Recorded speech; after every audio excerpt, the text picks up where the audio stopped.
my God, I know. Oh, 1 second. Let me raise that chair a little bit. I know. What are you guys are thinking? What the hell is going on right now? What are these guys doing streaming at 3:34 in the morning Eastern time, 12:34 if you're Pacific. We didn't get to do a podcast today. So luckily, Austin is feeling better, guys. We kept him in our prayers. And he is ready to stream, and we're doing a podcast. So we were also graced by Paul from Into the West Comics. Guys, welcome to the show. What's up? What up? What's up? Let me get this banner out of your face. It's good to be back. I'm alive. Like it's Christ good to be back. You're alive. You're alive. I'm, like I said, not expecting too much out of tonight, but I figure we could talk about a couple things that are going on in the industry. Again, this is a podcast, so let's keep the conversation light. Let's keep it entertaining, engaging. And this is going to end with me and Paul in a sparring match, people. So get ready. Yeah, exactly. And look at that. I don't want any piece of Austin. All right, don't get it twisted. And we have 5 people randomly awake with us. Heck yeah. Before we dropped 3 as I said that. That's how it goes. Before we get started, guys, as always, if you are listening, review the show on Apple, follow us on Spotify, all that good stuff. And if you're watching us on YouTube, subscribe to the channel if you haven't already. Remember to smash that like button and share the show on social media so that your friends, family, and even enemies can watch or listen along with you. And remember, as always, we do it for you and we do it for the culture. All of our links are in the description below. Paul, I know that you're Into the West Comics. I did not know if you were going to join the show. So why don't you quickly let people know where they can find you? I'm Paul from at Into the West Comics, as he has said a couple of times. You can find us at Into the West Comics on YouTube, Into the West Comics on Instagram, _comics on Twitter. That's usually me. I'm the admin for both of them, kind of. And you can find us at Into the West Comics on TikTok as well. And very soon, our guy Donovan, is cleaning up some of the audio from all of our videos. And soon you will be able to find us, all of our backlogged videos, in an audio-only format anywhere you can find your podcasts. It will be at Into the West Comics. That will be happening very soon. Yeah. Nice. All right, and guys, make sure to engage in the comments. It looks like we got Poindexter Lounge and some dude, Matt Jarbo. Whoever that is. I've never heard of Matt Jarbo in my life personally. I hear these guys are pretty popular, I guess. Yeah, I heard they're Poindexter, by the way, Austin's been reaching out. I'm not going to be the middleman here, but you know what? Whatever. Put me in the middle. No, you good. Wow. I know. The man is busy. I know. He's the man is busy. The man is busy. But guys, so what's been on your plate? What's been on the plate? I know Loki debuted its 3rd episode. Definitely kind of a filler episode. But the episode had some great reveals. Yep. As far as revelation and kind of things coming, and not the way Matt Jarbo's thinking, not like that. No, but that, I think that's the only Jarbo joke. I'm sorry, I think that's the only Jarbo mind goes. But what did you guys overall? What did you guys think of? What did you guys think of Loki episode 3? You want to go ahead and go first, Austin? Sure, yeah. I loved it. I thought it was great. Obviously, again, it was like you guys said, it's kind of a filler episode, but I really enjoyed it. I love the dynamic between Sylvie and Loki. I love how, even though I didn't think I was gonna like it, I actually like how quickly we got back to the Loki from Thor Ragnarok and stuff, and how quickly it caught up again. So I really enjoyed it. it wasn't my favorite episode so far, but it was great. It was like this show hasn't been bad in any sense of the word, in my opinion, yet. Yeah, and real quick before Paul goes, I think this show, what it's doing is it's reinvigorating people, and it's getting them excited for the MCU again. Because and listen, all things considered, the first Shang-Chi trailer didn't do it. The second one though. that second one though is something we're definitely going to talk about. The first Shang-Chi trailer did not do it. The Eternals trailer did not do it. Black Widow, if it ever does come out, the hype has gone away. So Loki has really picked up the slack in getting people excited for the MCU.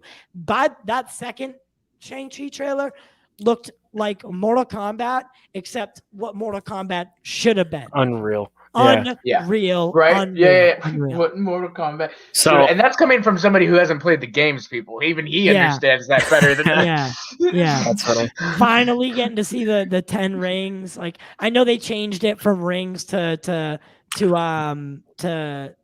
are those called? The bracelets or whatever. Bracelets. What do you call them? Steve Prakash is up. Prakash is. Austin called that. My guy, Prakash. I haven't responded to you, Prakash, but hey, thanks for checking in, bro. Love you, dog. Frank has I don't know if it's Frank's theory or he read it somewhere. I think he said he read it somewhere that the rings are actually Fing Fang Foom, his rings. They're his. The dragon, the big dragon that you see under the water. They weren't including Fing Fang. Okay. So here's what's happening. They did, you know how Paul Bettany came out in a press conference and was like, "Oh, I get to act across from an actor who I've always," and it was him. Well, what I think, I don't want to butcher his name, but his name is Simu Liu. Is it or Liu? Oh, Simu Lee or something like that. Yeah, I can't. I'm sorry for butchering his name. That's the one. But he in an interview said that Fing Fang Foom wouldn't be in it. But here's what's happening: they're calling this dragon the Great Protector. Go ahead, Google the Marvel the Great Protector. There is no character in Marvel Comics named the Great Protector. So they're basically switching the name so that they don't.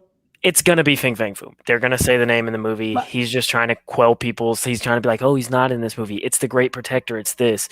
And it's like, what's an example? It's like when Star Trek Into Darkness came out, everyone saw those trailers and everyone goes, that's going to be Khan. And then all the people involved with the movie said, that's not Khan. Nope. It's not going to be Khan. It's not going to be Khan. It's not him. And guess what? It was Khan. It was Khan. So it's Fing Fang Foom. It's going to be him. And then let's talk another revelation. Abomination. That's so cool. And I know why they're including him right now, because we talked about it on ACS Universe. By the way, guys, shout out to ACS Universe. Made his debut a couple Fridays ago. I was his second guest. Second guest back as he reintroduced his show, and we had such a good time. I came up with this theory that I think they're introducing Abomination because they don't want him to just come out of nowhere in She-Hulk, right? Right. Yeah, because he's going to show up in She-Hulk. Yeah, because he's going to show up in She-Hulk. So we want him to be seen somewhere else, so we know that he's been around. Yeah. That way, when he makes his appearance in She-Hulk, it's not as, wait, this guy's back again. Like, it's not like that. But damn, I was excited. I questioned it, though. I was like, is that Abomination?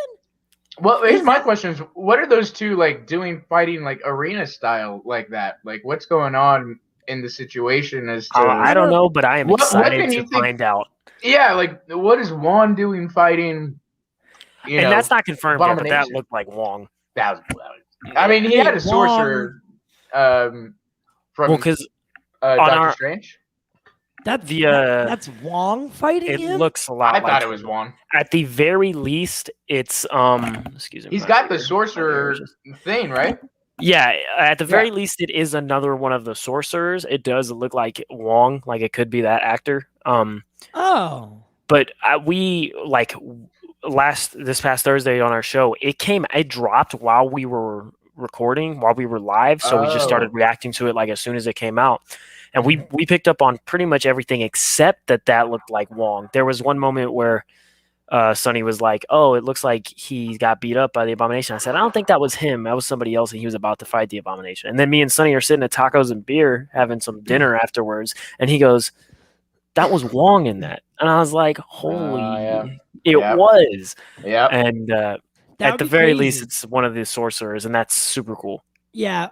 So overall, though, this trailer got me hyped for this movie.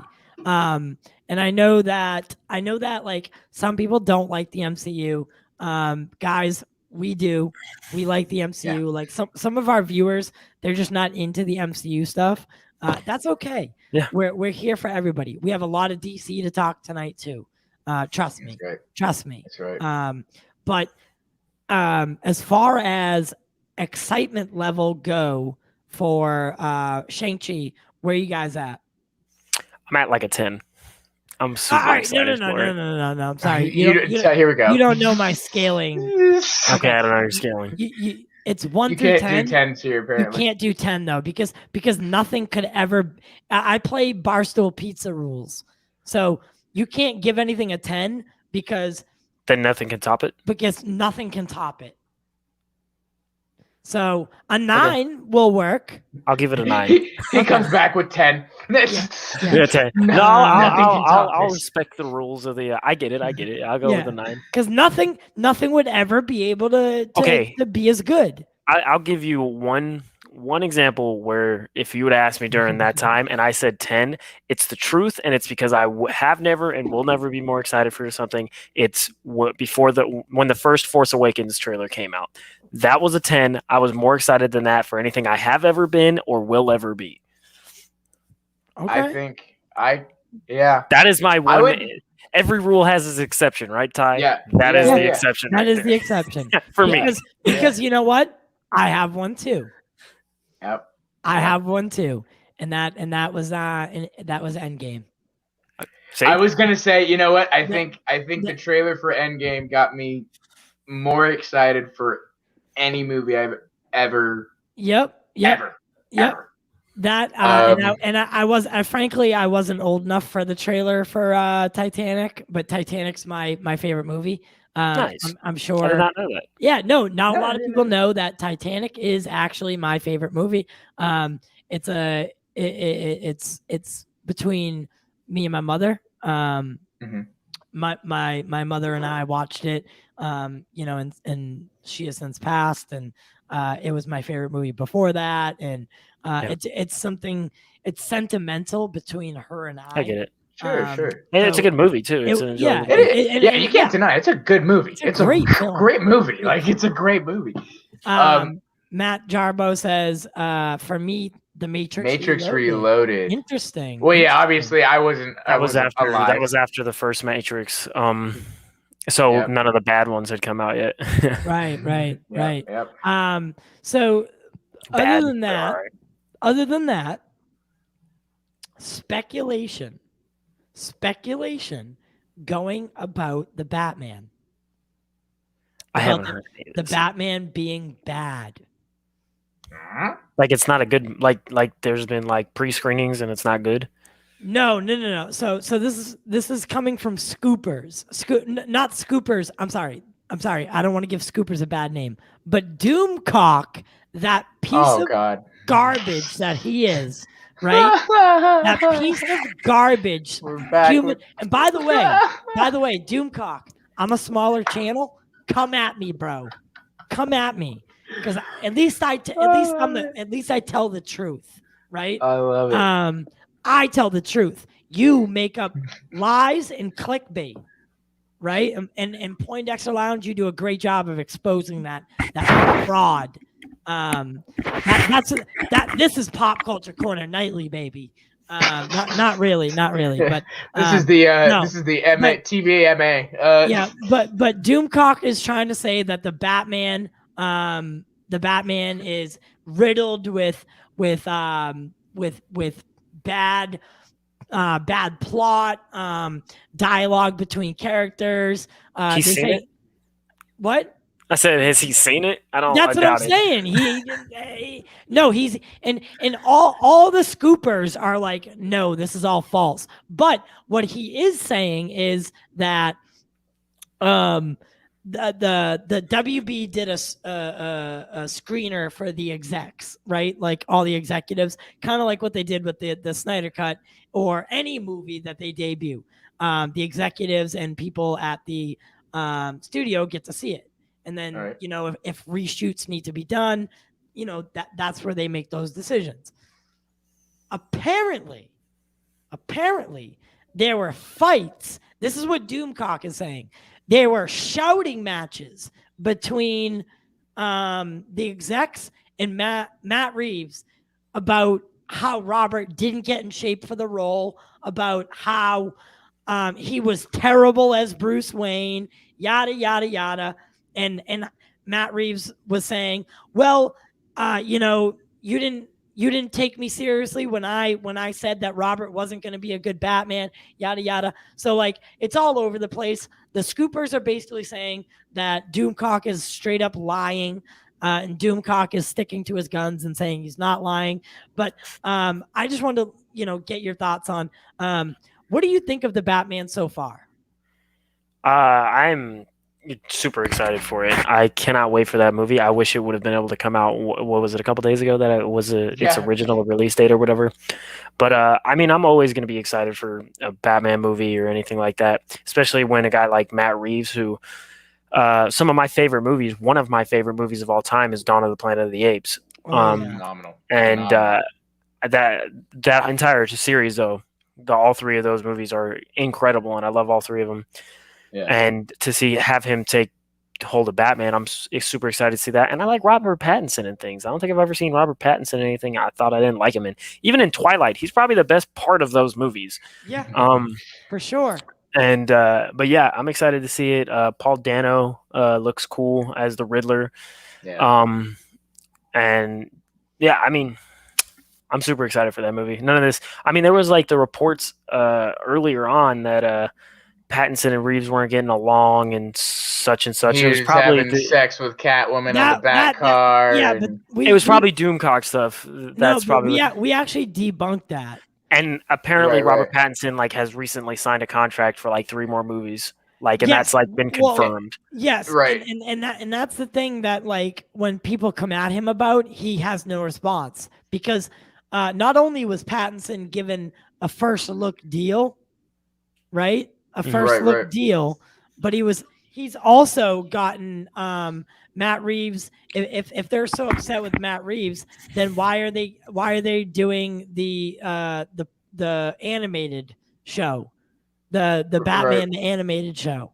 And they have a Gotham. They got the Gotham series, and then they got HBO. the Gotham PD show. None of it makes sense. Doomcock, you are a joke. You're a joke. Oh God! I can hear Ty. I could listen to Ty talk crap about Doomcock. I know it's great. It's just great. I can sit back and relax at that point. Yo, you're straight up a joke, dog. And show your face. Show your face. And see, it's funny because I don't even know what his little. I think the other day when I was on one of the other. Poindexter would come on here with. Poindexter. That's the first time I've ever seen because I've only ever heard about. There's a little figure of him. It's hilarious. Doomcock tangentially, I had only one of the podcasts I listen to. They do a podcast about We Got This Covered and how terrible they are, and most of the time he's referenced in it. We Got This Covered is bad. They're the second worst for me. I can go on about We Got This Covered. That's the only reason I knew who he was. And I knew him mainly for the Kathleen Kennedy stuff, which is annoying because after every a certain other point, day, Kathleen Kennedy's getting fired. Well, and the thing is, he has set, whether inadvertently or not, he has set himself up to be right about that because Kathleen Kennedy's not going to be the head of Lucasfilm forever. She's just not. Right. George Lucas wasn't even the head of. One day she will leave when her contract and he'll is be up. Like, I told you. And it's like, well, no, you really you didn't. told us 20 years ago. She retired. It doesn't count. It doesn't count anymore. He'll still be streaming in his stupid outfit. and he'll be like 65 years old, and he'll be like, "I told you, I told you, Doomcock, you're, oh man." You know what else? Like fake scoop writers will do. They will publish, and we got this covered. Like does this a lot too. They'll like take articles. They will just throw everything at the wall. Like if you go and search, the next Batman is, you will find every single A or B list actor you could possibly find keyworded in an article on We Got This Covered, because they just throw everything at the wall, and then if they get the one, then they could say they were right. Exactly. Oh yeah, man. I remember. Gosh, they've been doing stuff for years. I remember like that's Shia what Shia LaBeouf was in a Batman film. You know, they're fun. We Got This Covered is just straight up I know garbage. you guys. I know you guys are, have your thing for Grace Randolph. I get it. Right? No. She's made a name for herself. Yeah. I don't even know who that is. I don't have a thing for her. But it was weird. Oh, But it was weird. But it was weird. I have my issues with But it was weird. I do know who that is. It's funny. It's terrible. I didn't know her. She has been called out by several directors, stating that she is making up false statements and lying. She had a whole thing with Birds of Prey. I don't know if you remember that thing that Kathy Yan, that there was going to be something about dicks and something and being blown off or whatever. And she came up with it was literally this whole fabricated story that she came up with. That was like, there's this whole deleted scene of like dicks exploding and all this stuff. And Kathy Yan was like, "You are clickbait. You're trash. I hate you." She literally tweeted out something like that. Gunn got in it with her. Yeah. Gunn got in with her. That's funny, because I was gonna say no one's better at like shutting down an internet like troll or liar than James Gunn. It's pretty funny. Yeah, exactly. He does it like all the time. He'll just be like, "This is straight up not true. I don't know why this person is lying."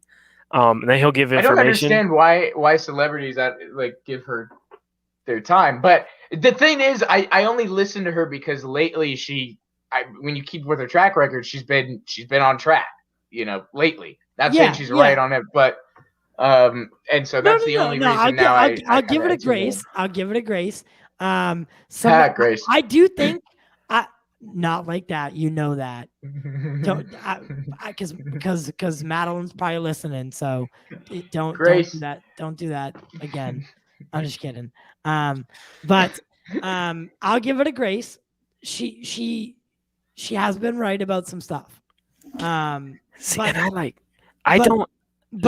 can throw shit at the wall, and it will eventually, some of it will stick. Yeah. Right. Right. And that full circle comes back to what you were saying. I don't watch any of the scoop stuff because I don't want to be like spoiled. If I see a scoop, it's going to be because someone like retweeted it on Twitter. So I never watched a single one of her videos. I've seen clips of her. Like I've seen that was a weird thing in like different YouTube videos from people who have just cut it in like an editorial. Yeah. That's why I didn't know her name. I thought that was only me that did that. Well, maybe it wasn't that. It's like certain clips like that. Like, okay, they'll take her saying something. That's my original. But someone taking something weird that she said or said in like an awkward way and putting it in their video. Yeah, her voice is so annoying. But guys, yeah, maybe let's move on from like shit talking people. So into some more. But Paul, finish your statement real quick though.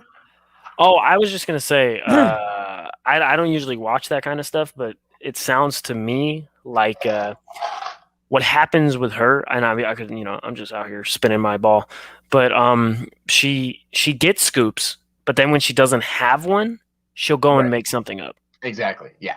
That's what it sounds like to me. That is very much. The bigger you get, yes, the more people come to you and say, "Hey, I want to give you a scoop." Or yada yada yada. So she probably takes whatever she can get. Half of them are fake, whatever. The bigger you get, the more people you got coming at you saying, "Hey, I'll give you this information if you get it out there for me." right? So she probably just doesn't care, and she'll just say anything because she knows she has a platform. Listen, there's a reason Zack Snyder goes on her show. He's not an idiot. He knows that she has a huge platform, right? I'm assuming it's not because he likes Grace Randolph. She does get an unusually larger amount of views as far as anybody that does this entertainment stuff. Like she's oh, there he is. Hey, what's up, guys? If you can hear a fan, I'm really sorry. I live in the Northwest, and we've got that unacceptable heat dome going on. Yeah. So I've heard. It's like it's going to be 111. Did you guys hear about the condo in Miami?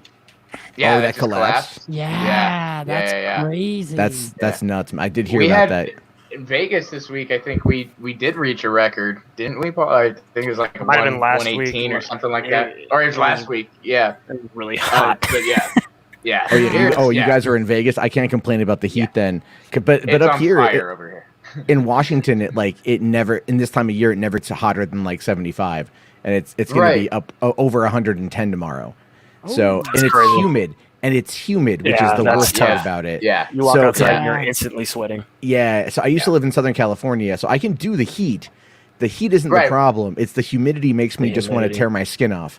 So I'm from Texas originally, so I understand. Oh, you get it, dude. Yeah. My family's from New York, and we would used to go there all the time in the summer, so I get it. Weather sucks. Crazy, humid.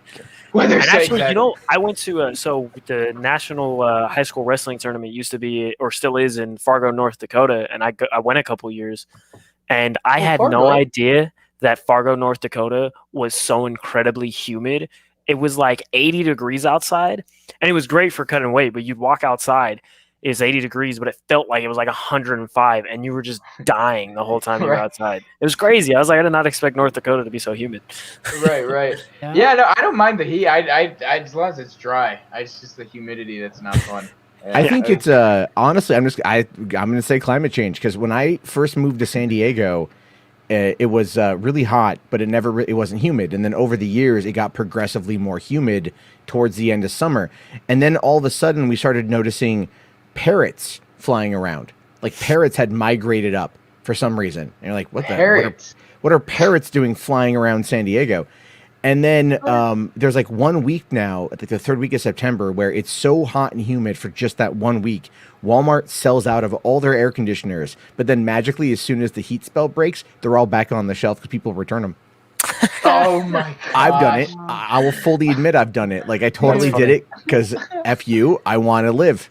Yeah, you know, I want it to live. Exactly. That's how I view these things. So yeah, it's you want to. Okay, this is completely like off from what like we people usually talk about. But if you want to watch a cool nature documentary that also talks about like climate change and stuff, but it doesn't feel like, you know, even if you like agree that like climate change is a thing and it needs to change, sometimes things can get a little overly preachy. If you want to watch something that's cool and fun to watch, but also gets across a good point, Our Planet on Netflix is super cool. I binge watched that. I watched it through like twice. It was so cool. Okay, I gotta check. So yeah, I go check that out. It's cool. You're right. It's so good. I'm not a big documentary guy, but I need to start watching more. So yeah, what's the other one that they have? I've been watching National Geographic stuff on Disney Plus. That's why I've been finding myself watching that. I've been trying to get my kids into watching that, but it's really difficult to get a 3-year-old interested in the environment.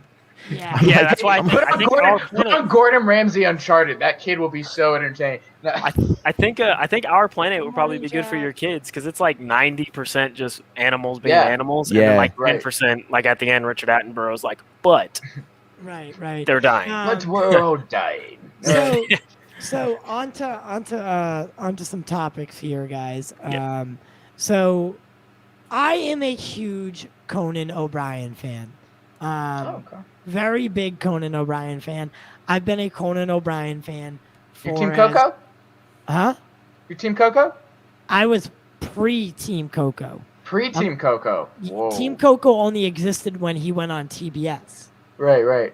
Right? So he was... that's when he made the transition. Okay, so you're pre-T. Okay, I get it. You're pre-trans. I get it. Yeah. Okay. Not post-trans, which is where you are now.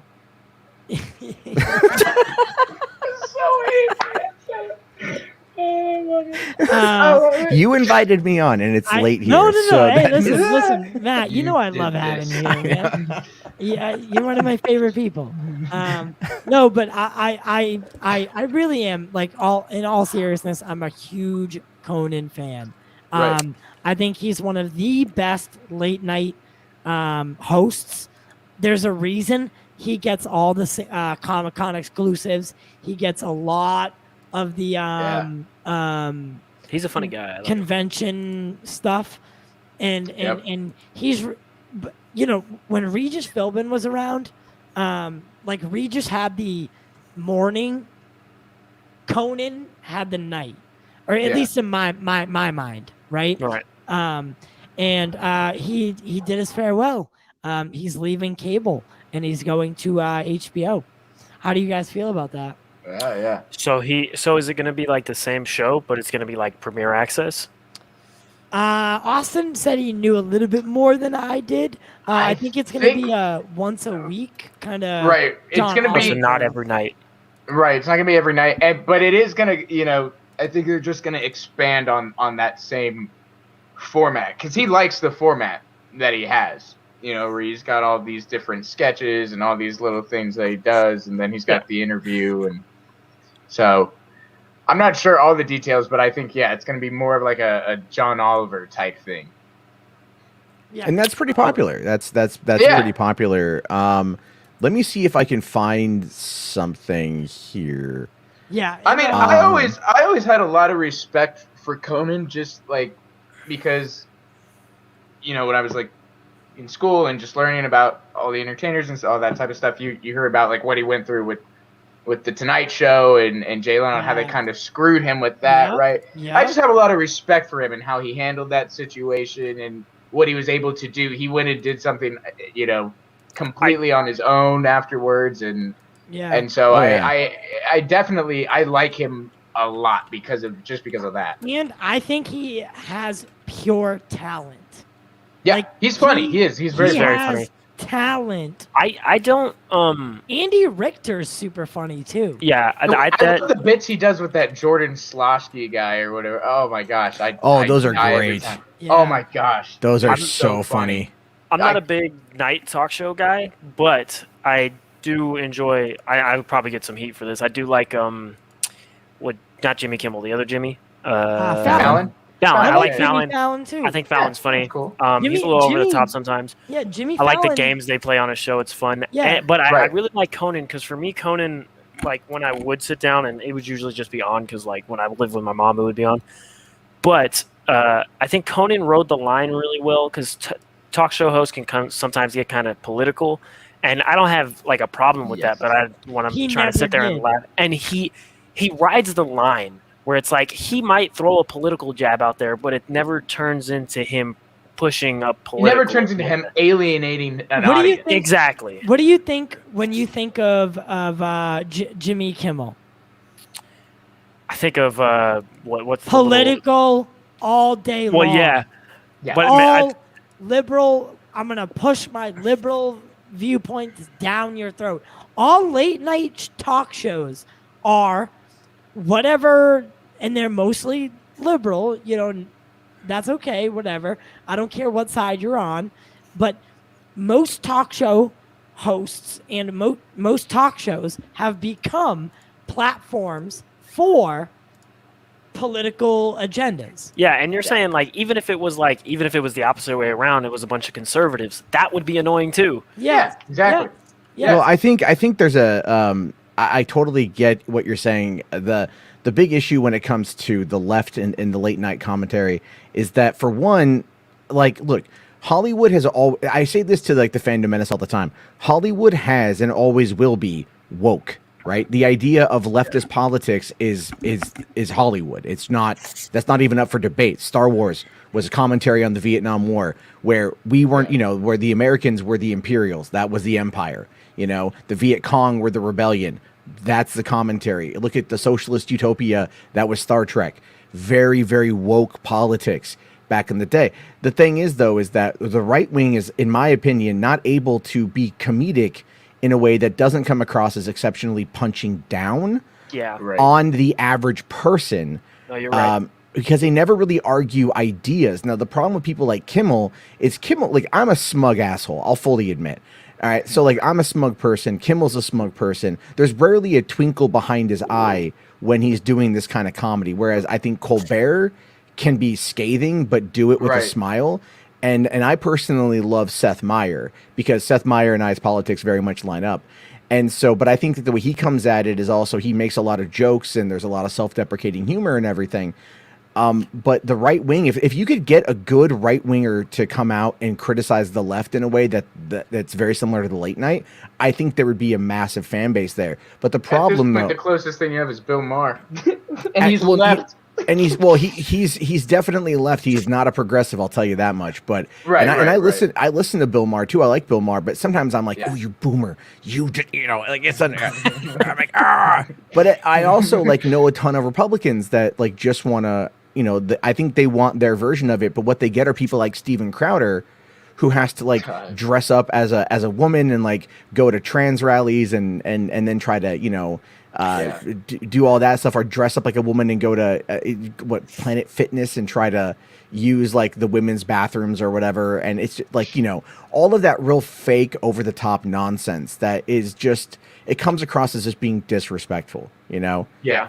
And that is the issue when it comes to like these guys. But the thing is, Kimmel has always sucked without Corolla. That's my take on it. Like, he needs the yin to his yang, and Corolla's a conservative, right? I think Yeah. he like libertarian. He is. Borderline, Well, he's not- yeah.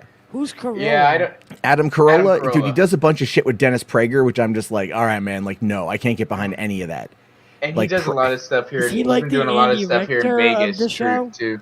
No, there was. Oh, I forgot. Wait, Ty, how old are you? I'm 28. Okay, so I'm just. Do you ever remember a show called The Man Show on? Oh, yeah. Yeah, so it was Jimmy Kimmel and Adam Carolla. Oh. And like Carolla's more of like the sarcastic kind of, he'll make the jokes and like the one-off lines, and then Kimmel will kind of be like the straight guy most of the time. Right. Yeah. And they bounce off each other, but then when Kimmel went over to do the talk show, especially since kind of like really being within the Disney ecosystem, he has calmed down a lot. And it's not as funny as it once was, and it definitely speaks to like, I want to say like probably like boomer America.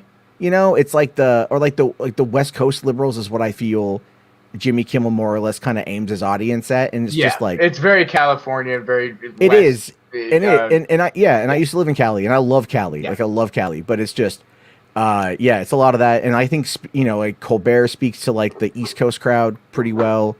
But then also because of being on the Colbert Report, he's got like the ability to kind of play things up, but in a very playful manner.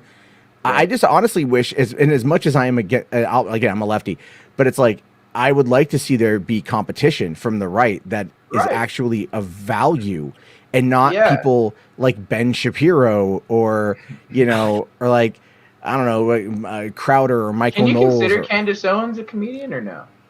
Yeah, she's a clown, all right. Like that's for certain. You want to hear the funniest thing about Candace Owens is she actually was a lefty, right? Like she was a lefty. She made where she made $37,000 by suing the school district because like the son of like the mayor who went to school with her apparently called her house like at night one time and called her the N-word, which is not good by any stretch. Right. Yeah. But she successfully sued the school and got like $37,000. And then she came back a couple years later with this project called Social Autopsy, which was effectively a doxing site for children.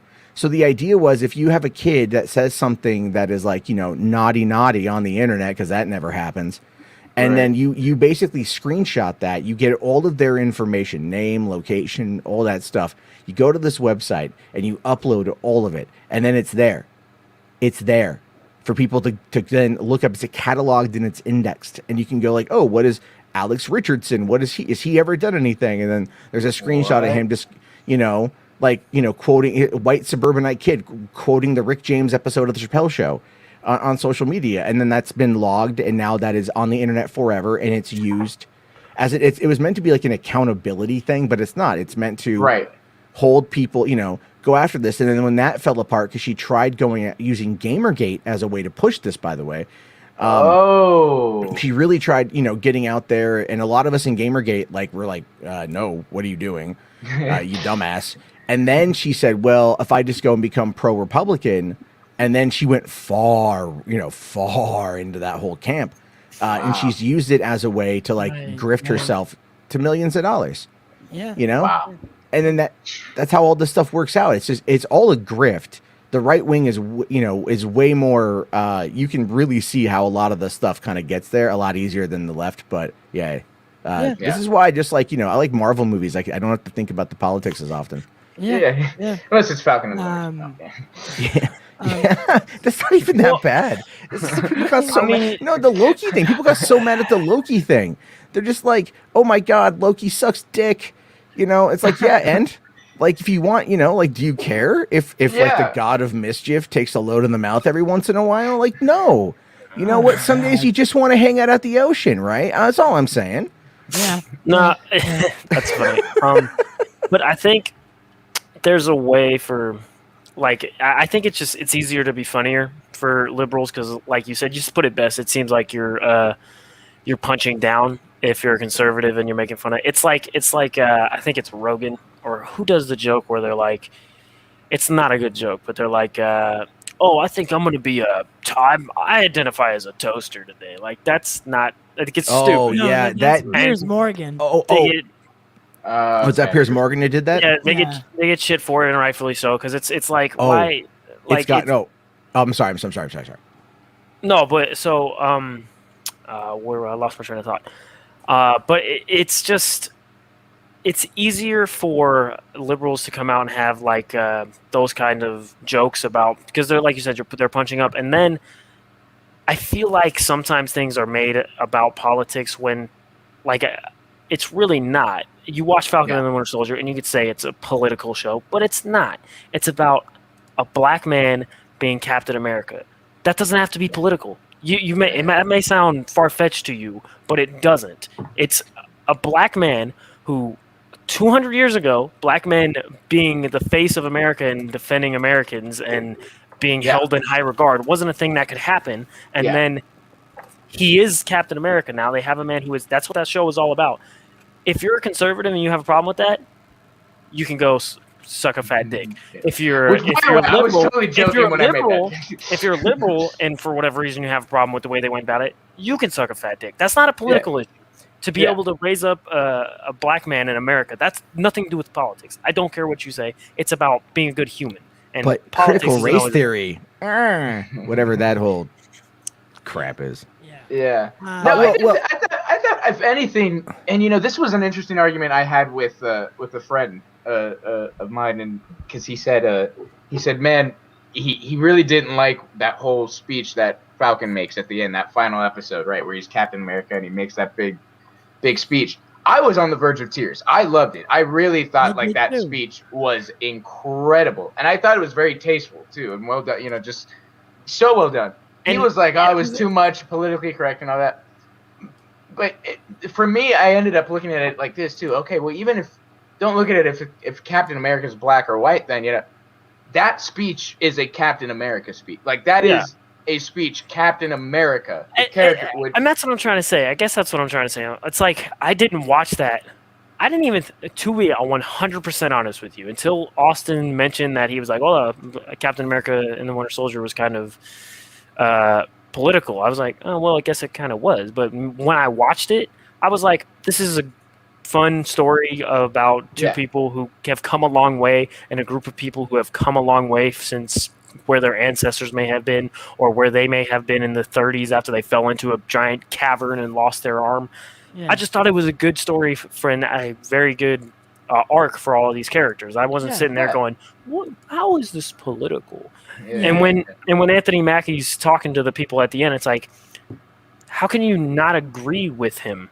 He's like sitting there, my people have been oppressed. That's not up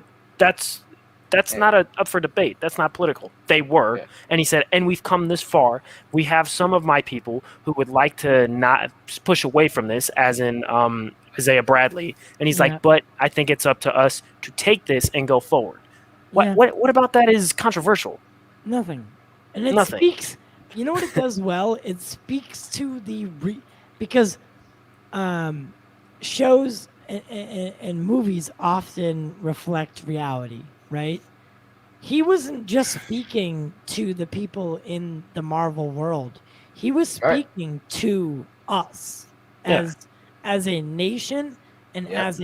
as a united world, right? He was speaking to people, saying, guys, it's time to move on from this race war or whatever is being perpetuated through mainstream media, yada yada. We could go into a rabbit hole there.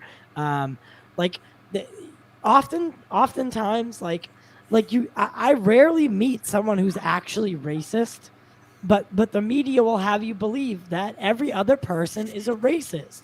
It's not really the case. What he's saying in that speech is, it's time we move on. It's time we treat each other with equality.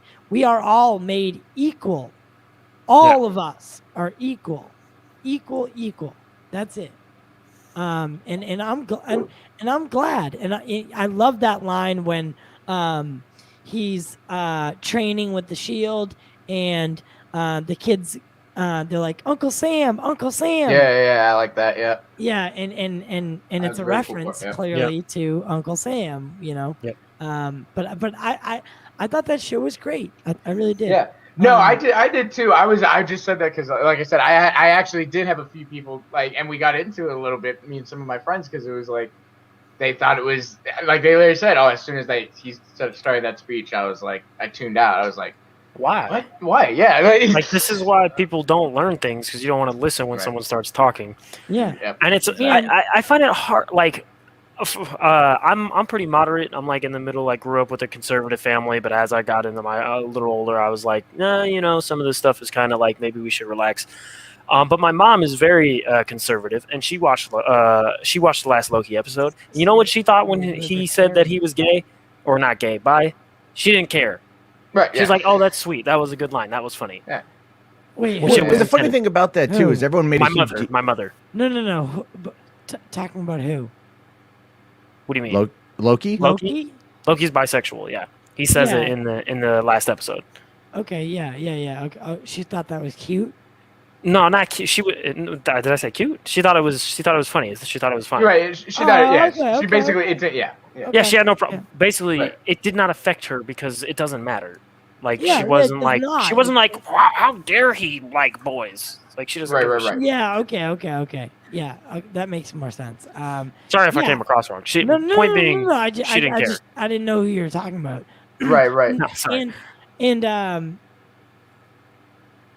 but I was under the impression that they said he was gender fluid. Well, he's a shapeshifter. They didn't, Oh, yeah, they didn't really say. They just said, "Hey, I'm sure that there's been some princes and princesses," and he's like, "A little bit of both." Yeah. So. And it's like done in a way where it's not Yeah. like. It's And that's another thing. If it's tasteful. Yeah, Yeah, it's very organic. It was very, and that's even what if it's the most progressive thing ever in the best way possible for we want to make sure more puppies live longer, but if it's rammed down your throat, it's gonna be annoying. exactly. Yeah. No one wants to yeah. see puppies not live longer, dogs not live longer, but if it's slammed down your throat, this is a weird analogy, but it works. Some people What I'm may trying not to want do. to see puppies live. So if long. that- Yeah, but If you that know what I'm Melissa saying? Like, Etheridge song pops up Is again, this- you know what I mean? Is this towards you, Matt? What? What? This comment? Does Loki carry around boulders? It's possible. It's aimed at me. It's right. I mean, Wow. I'm pretty sure he's pretty bold. He does a lot of things. I don't know. Yeah. Loki carried around Um, boulders, man. Hey, what's up, Robin? I subscribe to the channel. I guess. Hi. Never seen you around. Would love to have you around more. But so on to something else, guys. The Suicide Squad trailer. Wow. Yeah. Wow. What did you guys think? I am so excited to see Starro. I don't care if it's Yeah. 5 minutes in the movie, 10 minutes in the movie. Yeah. It's Oh a no, s- he's gonna be the central villain. Yeah, but I don't know how long that main fight at the end. Yeah. Like, but regardless, even if we're living in a world where it's only 5 minutes of screen time, which it seems like it's probably not going to be, I would still be ecstatic to go and see the character on screen. And it gives me like, I just finished reading, well, not just like months ago, finished reading Dark Knight Death Metals, which at the in one of the tie-ins for Justice League, a Detective Chimp and a couple other people have to go through this valley of Starros, like you see him shooting out all the other versions of himself. They go through this valley of Starros, and Those are like face huggers, right? well, they're just another versions of him. They're like a starfish. They're all him. At least in the Okay. comics, they are. They are all the same person for the most part, except for like there's a couple exceptions. Like Batman's sidekick is one of his sidekicks is Jarro, which is like a genetic like clone mutation of Starro, but he like loves God. Batman and he wants to be Robin, and it's pretty funny, and it plays off well. But so anyways, they go through that valley, and like halfway through, they realize they're having hallucinations and not where they actually think they are, and to see the way that these starfish in the movie might actually work and see how people have to deal with them in live action, that's going to be super cool. Yeah. Yeah. I agree. I'll tell you what. After the first two trailers, had me like no excitement for it. I really thought, okay, this is just gonna be an R-rated, goofed up Guardians of the Galaxy, which is cool, I guess. But like, it's not necessarily what I want. Like one thing I did like about the first Suicide Squad, as much as everybody hates it, I think the darker tone, serious tone of it. See, and I don't hate it. I think it's just fine. I have issues with that movie. Well, I have issues with it, but right. It's not as like bad the as people made it out to be. Yeah. It really isn't. It's not. I'll tell you what. Like the first 45 minutes of that movie is actually really, really good. I agree. In my It opinion, really like is. I can, yeah, but after that, it kind of look. I know Ty's a big Will Smith fan, but even him in slow-mo rain for about 20 minutes, just pointing that gun, waiting. I was like, "Come on, dude, you're gonna shoot? Is this gonna movie? Is this gonna end?" Oh, or- come on. Oh, come on. Yeah, I was like, Dude, that was way. the best. That is the most extended, ridiculous slow-mo shot. When he was okay. when he was okay. jumping up I'm on not cars, kidding okay. you. I'm And he not was- kidding Hold you. on. I sat in the Ah, theater. ah, I got up in the Hold theater, and I remember literally looking around and going, "Is he gonna shoot? Is he gonna do like?" That's how long it took. Austin, because you are such a big fan of Zack Snyder, and that's fine. None of Zack Snyder's You are stuff not allowed to touches that. complain about No. slow. Zack You are not Snyder's allowed to stuff complain about does slow. not. I don't know, man. Like that Flash You're not turning allowed back to. time sequence was. I think I went to the bathroom. I came back. It was still on. I'm like, God. You know, I was just waiting for him to choke slam a bitch. That's what I was waiting for. Is this gonna be a 2v2? It was more Listen. tasteful. I will tell you that stuff with Zack Snyder stuff was more That's tasteful not even what I'm than saying. straight up the same shot. Not even a change. Just Will Smith. I'm just like this saying. For like You mean 30 like that seconds. shot where Martha and Thomas Wayne are just laying on the ground and Bruce Wayne is crying, and it holds on that shot for about a minute. For why? Okay, Yeah. Austin. I'm just saying. I'm not It's saying emotional- one is good and one is bad. I'm not making emotional any length. quality judgments on Zack Snyder slow motion. I'm not saying there's good or bad. But he I'm likes just slow saying- motion. Like there's no denying. Exactly. If you- So if you you- cannot complain about it in a different movie. If you were to speed I up the think- slow motion scenes in Justice League, the 4K would be on one damn disc. Okay, Yeah, so like- like That's not even a lie.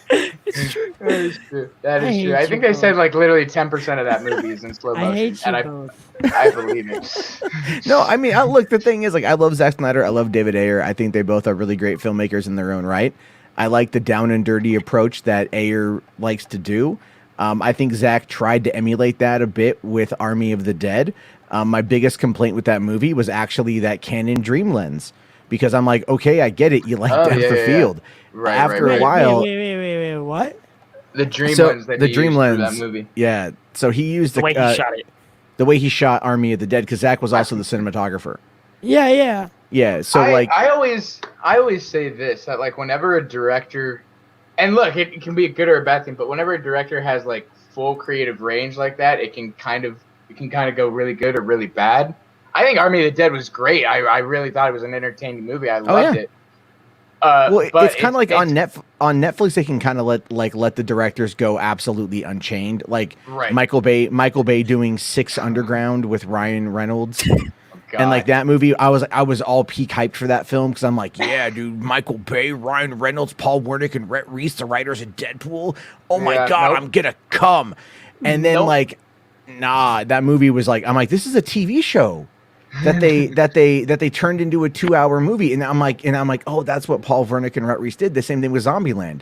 Zombieland was created as a television show that never went anywhere, so they pitched it as a movie, and the movie even has elements of a TV show, like Zombie Kill of the Week. That makes like no sense in the context of the world, but it's like they were trying to build it up as a TV show. And I'm watching Six Underground, and I'm like, oh yeah, like you have like your individual episodes based around different characters, essentially. And it wasn't great. Wasn't great. Yeah. Question for you guys. Now, in The Suicide Squad, Idris Elba's character, in the beginning, has remarkably similar stuff going on. Do you think that the character of Bloodsport was originally intended to be Deadshot again? I mean, yes, I do, but I don't think it really changes anything about Bloodsport, the character, because he is a very similar character to Deadshot. Like, just by nature of the character, he's a very similar character. He's a mercenary who hunts down people and tries to do things of that nature. He just happens... Do you think that's why they swapped it out? I think they probably couldn't get Will Smith back, and they also didn't want to recast Deadshot in case they could reuse Will Smith. So I think they want to use. They want to reuse Will Smith as Deadshot. I agree. From what I heard, the only reason he couldn't be in this was a scheduling conflict. Yeah. Yes, with the National Geographic stuff that he's doing. Right. Something like that, yeah. But it wasn't anything of like he didn't want to be in it or anything like that. Yeah. So, but the remarkable similarities between the two characters, with the daughter showing up and that storyline being utilized. Do you think that potentially that was what was going on there, or? I think you could be onto something. I don't know. I think it was probably written in a way that Gunn or whoever wrote the script for this probably wrote it in a way that they could make the necessary tweaks for it to work for like he wrote it with Bloodsport in mind. He definitely did. There's no way he didn't. Again, I haven't seen the movie. Maybe we'll watch the movie and it'll become very clear. But I like to hope that he wrote it with both characters in mind. So if he needed to make the tweaks, if they got Will Smith, they could do that. Or if they ended up going with Bloodsport, they could just make the little tweaks in the strip, like it was. The script where it was vague enough to where they could do that. Yeah. So okay. I mean, I think the Suicide Squad is gonna be a fun movie. Yeah. I mean, the thing I'm worried about, and I've been pretty heavily critical recently of like the Snyder Cut fandom, because I think some people are just like out and out losing their minds. So have I. My goodness, it's getting pretty bad. Dude, hold on. I don't want to cut you off too much, but I went to look at a post about Into the Heights that was posted by HBO. I was like, I haven't watched this yet. I'm not the biggest musical guy, but if this has got good reviews, I'm going to... All of the comments were Restore the Snyderverse. I was like, please shut the up. Oh, yeah, no, I mean, it's like... I mean, the thing is, though, that my complaint has been... Yeah, oh, no, I have outright told people, I'm all like, just shut the fuck up. Like, because at this point, it's, for one, look, it's been 3 months. The movie... 3 months. The movie is good. It's coming out finally on home video. People are going to be able to buy it here in the States and not have to import it. You can watch it on HBO Max. But it's like when Zack Snyder goes on to CBS, onto the Colbert a Late Show, and he says, suck it, Warner Brothers, and then like outright pokes the bear by posting that image of Catwoman getting, brown chicken, brown cow, and everything, and or maybe Batman says pearl diving, but so you've So you've got that, and then Warner's comes in and they DMCA it, right? They take it down. But that thing is, I think that was an original image. So surprised I was shocked. I was like, wow. Yeah, and that's just petty. It's Like, really funny. It's funny because it's like it's all just this like passive aggressive, you know, like it's like are you guys Catholic? Are you guys just like in like this failed marriage, but you won't leave? Yeah, it's your parents going through that awkward. You know, divorce. it's like you just got that weird guilt that's going on. But that is like what they're doing, and so it's like, look, man, Zach, if Netflix is clearly doing well, Army of the Dead going to theaters solidified a relationship between Netflix and Cinemark. So movies like Gunpowder Milkshake that's coming up as most likely they're going to start putting these movies in theaters before they go to streaming, which is awesome because some of these I really want to see in theaters. Yeah. And so like that was working out well. They've got the prequel movie, the prequel animated series, the Twilight of the Gods animated show, and probably an Army of the Dead 2 that's going to be talked about at some point in time. And it's like on top of it, Netflix is getting on top of it with the game adaptions, and Zach's been talking about game adaptions, so I wouldn't be surprised if he sticks around there to do that'd be kind of cool. Yeah. And let's not forget that Warner Brothers is salty because Army of the Dead could have been theirs. Now, here's the thing with that, though. Here's the thing with that. They turned it down in 2009. Okay, so not really. Like I think there's a very big misconception. Sold it for pennies. Yeah, because they didn't want it because they were done. The thing is, like they were okay. Even though the movie was successful on Netflix, that doesn't indicate that it would have been successful in theaters. I'll just be honest with you on that front. That's true. Zack Snyder. Look, I agree. I think I think Zack Snyder with Of the Dead attached to a movie. People are going to think that it is a follow-up or a sequel to 2004's Dawn of the Dead. And the thing is, even though it's an original story, no one was really outright kind of denying a tangential connection. You know, because there's even a reference in the opening credit sequence of Army leading back to Dawn of the Dead. That's just that's good marketing. Like if you have people going, "Oh, is this a sequel? I want to see it because of that." You get up and go, "Oh no, it's not." Then those people aren't going to go see your movie. So just shut up, let them think what they're going to think. Then they'll go see it. Oh, I know. Then they'll go, "Oh, I didn't like this. This wasn't what I thought it was going to be." But guess what? You have their money now. And that sounds like a really crooked way of thinking about it, but that's how studio. Oh no, it's very true. It's so true. And I wanted to talk about the Catwoman thing. I don't know if this is entirely on WB, and I will give you an example why. I think it is also on DC Comics, the label, because there's precedent. They have done this before. Batman Damned, which I can't remember the writers and creators, came out in the first issue. There's Bat Dick. You see Bruce Wayne's wiener. Whoa. And people lost their minds. And DC was like, whoa, we didn't know this was going to happen. Oh my gosh. Oh my no. No. You just see the outline. You just see the outline of his dick. You cannot find a single the first printing, but after that, if you go on Comixology and get it, you cannot find the version with his wiener. If you get a second, third, fourth printing, you cannot find the wiener. You can't find it anymore because there was such a weird outcry from it that I feel like DC probably thought about that when they were talking about doing that in the show, and they work with Warner Brothers obviously, and Warner Brothers probably agreed with them. So, but I do think some of that is probably on DC because they've seen what happens with stuff like that before, and they don't want it to happen again. Which there wasn't like, there was a large outcry from a very loud group of people about the Batman wiener. I don't care if Batman's wiener is in a comic. It's on Black Label. It's the MA version of whatever. I don't care. But there was loud enough people who did care that they changed it. And now going forward, they probably don't want to do stuff like that anymore because they don't want to have this loud, critical group of people. And that's what I think happened there. Why are there so many prudes on the internet? I don't know. What I mean? Like, oh my God, does a penis scare you? Like, how much porn do you watch? That's my question to them all the time. Every time something like that comes up and they're like, oh my, I'm afraid of dick. It's like, but do you watch pornography? Well, yeah, obviously. Well, you see a lot of dick. I mean, you disassociate how much you see real dick, and it's really doing things that you're not doing, which is why you're watching it because you're fantasizing about being that penis. This is pretty much Willie's conversation. Willie loves this one. I'm just saying it's so funny to kind of call the hypocrisy on that. Sure. I mean, don't get me wrong. I don't need dick smacking me in the face every single day of the week. A high school English teacher once posed this to me.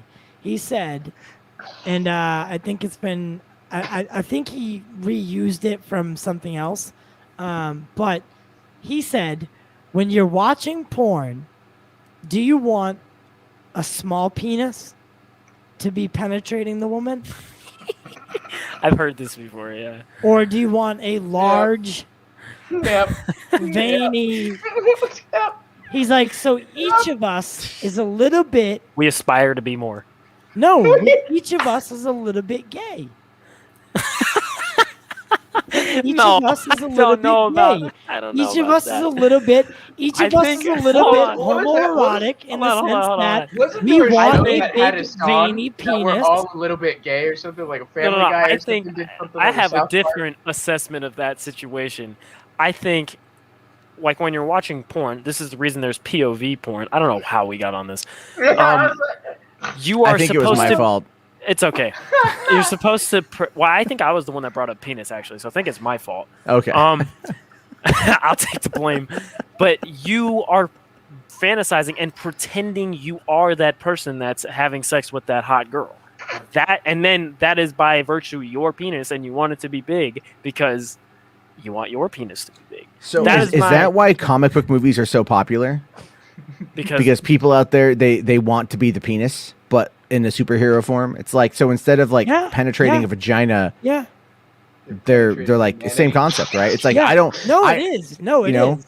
It is because you want to be Batman. Yeah, You like I wanted would hate them I to hate die. condoms in porn, but like I would totally watch Batman in a full bat suit. I'm like, yeah, all right, like I can get there.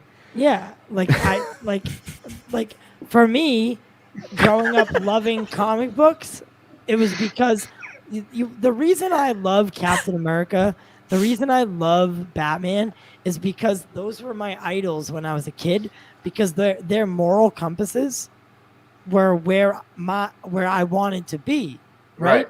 I wanted to be Batman. I wanted to be Captain America because they always do the right thing, because it's the right, not because they're going to get recognition, but because it's the right thing to do. So does this say a lot about me, since I liked Wolverine and Logan comics growing up the most? It might. Okay. My morality and my. So this actually get back to like superhero talk for a minute. This I was thinking about this earlier. So people, like, one of the big criticisms of the character Batman and other heroes that don't kill or don't like kill as much is that you should kill that guy. You should kill the Joker. And he keeps coming back.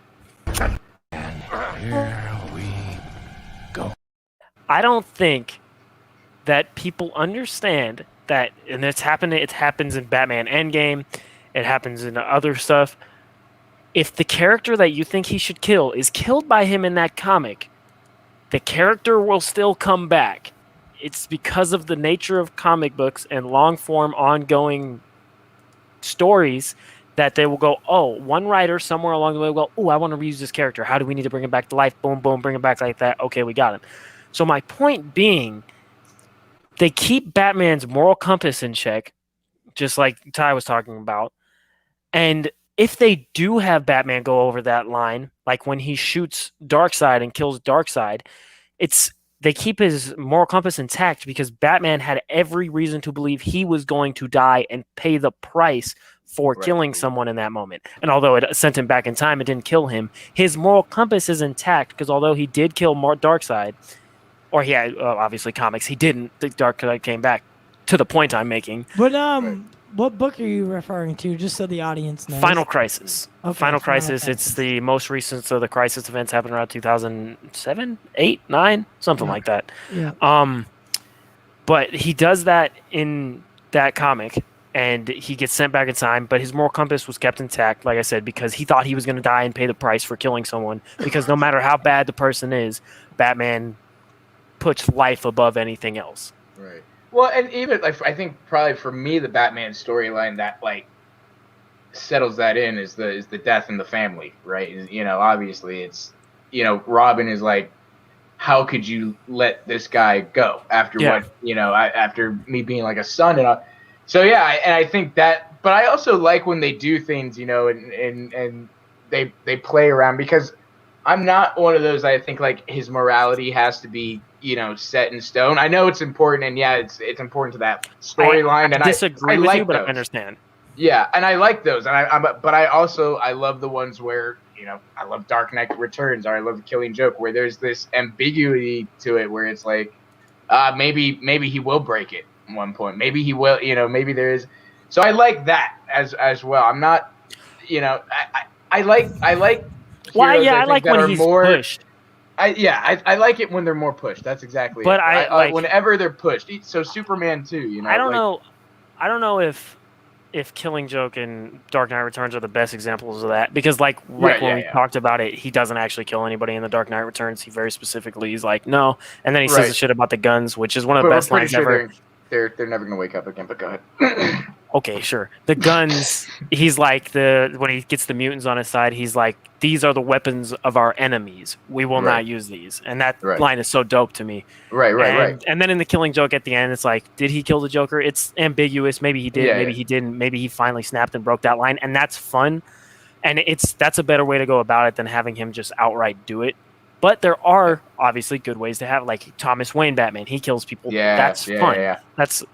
That sounds like a crazy thing to say, but it's that's fun. It's fun that he kills people, but it's a good character. He does it for good reasons. It makes sense. Or the Batman Red Son. He'll kill people on that. He's gonna kill Superman. It's a different version of the character, and we can kind of get into Batman versus Superman a little bit. I know we talk about it a lot, but I want to get into it just a little bit. That's why. I think this is where we're gonna get into an argument, though.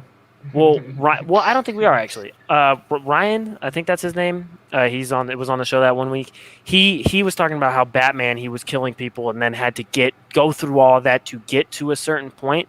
And if you enjoy that, I don't have a problem with it. I'm not gonna sit here and tell you wrong. I don't. For me, Batman's moment when he realized killing people was wrong was when he watched his parents get shot down in an alley for some pearls and some change in the pocket of his dad. Right. That was the moment when he went, I'm never going to take anybody, I'm never going to possibly do this to somebody else. Regardless of how bad their parent is. You know how it is. If your parent's like the worst person ever, you still love them. You see it all the time with like murderers. Their mom still loves them. Their son still loves them. They still go to prison. Or visit them in prison. They do all the things that you would do because they love them despite those things. And that's Batman's point. It's like, I'm not going to kill this thug who may have raped and murdered this girl because maybe their son wants to try to come to this guy and make a difference in his life and bring him around, or at least have their son be like, hey, something. Give some kind of solace. Or what Batman also does is he's not judge, jury, and executioner. He takes people, he turns them into the police, and then if they're put on death sentence, show me the comic where that doesn't happen in the comics, but Batman wouldn't intervene because that's not him. That's not his place. That's not what he does. He doesn't make judgment calls on people as far as like sentencing. That's not what he does. He finds out someone did something. He's a detective. He detects that they did something. He brings them in, gives them to the police, and then he's his hands off. Right. And in popular culture on the front with Batman being the detective part is taking a back seat. All right. Like it's really taking a back seat. So, and that's been, I think the Batman is going to play into that a bit. I was going to say, which the Batman is supposedly going to bring to the forefront. Yeah. I think you got some of it in the Dark Knight trilogy with the gun, analyzing the gun and stuff. Even if that scene actually doesn't work the best, if you really think about it, he does some better detecting in that. And then in Zack Snyder's Justice League, his like detective skills are shown off a little better, where he figures out where Arthur is and does things like that, and figures out who Flash is, and he's using his detective skills to find these things out. But yeah, I agree. That has taken a backseat, and it would be nice to see it come to the forefront. That's why I always enjoyed the Arkham games. Because I feel like it mixed like the action with the detective work pretty well, and then you get to Arkham Knight, and it's like, hey, here's a big fucking tank. Oh boy, I like that Right. game except for those parts. I know that the tank stuff is like, and then it was like you start realizing, wow, the tank stuff's actually a lot of the game. It's the only Arkham game I didn't 100% because you get to the end and it's like, oh, Yeah, you have to go use your tank to get like 100 Riddler trophies. I'm like, oh no, I'm good. 260, I'm mind good. you. I Actually, looked it I'm up. good. I was like, I don't need to complete this Yeah, game. and then you're like, hey, Rocksteady, where the fuck you been since 2015? Oh yeah, you know. And then you look at their, oh, we're doing a Suicide Well, Squad we got game. to Like, oh kill the great. Justice League. Speaking Yeah, of that which, well, yeah, that should Yeah, be right. interesting. Yeah, speaking of which, are you guys because you guys are all gamers, right? A little bit, yeah. Yeah. Okay. So I have a question. The Suicide Squad game Mhm. is set in the Arkham world. Yes. Yes. However, Arkham Knights is not. Arkham Knights is not. No. Gotham Knights, not Arkham. Gotham excuse me. Knights. Gotham Uh, Knights. I thought it was called Arkham Knight. But yeah. It's kind of like so during the Arkham series, you have Warner Brothers main game studio that's here in the U.S. that they do Arkham Origins, Arkham City, and Arkham Knight, and then Warner Brothers Montreal, which is a smaller indie Yeah. studio, they did what was it? Arkham Origins, and they're Yeah. doing Gotham Knights. So it's supposed to be like I don't know if it's going to be connected at all. I've heard that it will not. I'm Oh, hoping okay. that they just give us a ported version of Arkham Origins.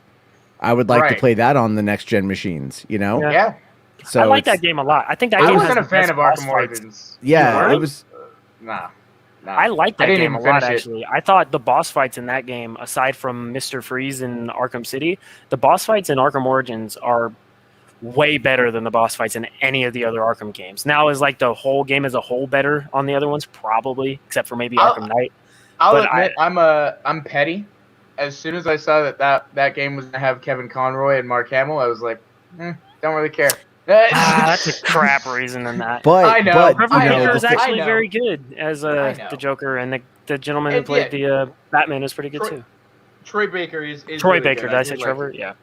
Yeah, I who did like who his- did Batman in Origins? Was that Troy Baker or did he? No, do Troy Joker? Baker I was think the it was- Joker. Okay. Yeah, it was Joker. I don't know who did Batman, but it was yeah. I thought Yeah. it was a good. It sounded like a younger version of Kevin Conroy. I was like, yeah. I mean, Kevin. That's the thing, though. Is like everyone is gonna always hold it to Kevin Conroy. There's literally no other person that people want. Right. Yeah. I think. Yeah. Have you guys seen the Dark Knight Returns 2-part animated Oh movie? yeah. Well, Peter Weller is probably my favorite Batman voice of all time. He's not the most iconic, but That I think would- he is my favorite. You know that's what? a I agree. legitimately good movie. Yeah. That's up there. His voice is up Um, there. To plug something real quick. Next month we're doing something called Live in July, and we for anyone who doesn't know, the Long Halloween just debuted, and the second part of the Long Halloween is coming out July 29th. July 29th, and we are actually going to have someone. I can't say who yet, but we're gonna have one of the voice actors from. I keep The Long hiccuping, Halloween. from the movie on in July. So that's gonna be really fun. Nice, that's super cool. Yeah, Yeah, that's I'm great. hiccuping as. I didn't actually realize the Long Halloween movies had came out yet. I'm gonna. Well, the definitely get to first them. The part first is out. half. I First haven't. half. I haven't watched it yet. I just. So I haven't my either. question I for got it those tonight, is like, because I have them right here, Dark Victory or Long Halloween, Dark Victory. Is it gonna be Long Halloween and Dark Victory, or just Long Halloween? It's just long. From what I hear, it's just Long Halloween. Okay, And it's because a sometimes they just push those two together. Most of the Right. time, actually. from what I hear, it's just Long Halloween, and it's a pretty faithful adaptation. Okay. So, I'm excited. Yeah, oh god, I'm hiccuping like crazy right now. I'm gonna pause myself and I'm gonna grab a water or something. Okay. yeah. But I did want to transit. Oh my fucking god. I gotta show off just real quick here, since we talked about games. Look at that. Destiny arrives, guys. I gotta show off just a bit. Oh God. Thanos. Oh yeah. Fortnite. Oh yeah. Um, Fortnite. I mean, So, I don't know. I started playing Skyrim again, so what can I Dana, say? You know, hey, look, That's, as soon as Marvel came to Fortnite, I was like, all right. I'll Have play. you ever watched the like world record speed run for Skyrim?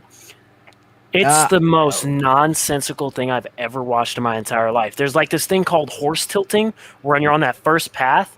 Mind you, I haven't really played Skyrim, so I don't know if I'm explaining it the best. But I sure did watch this video.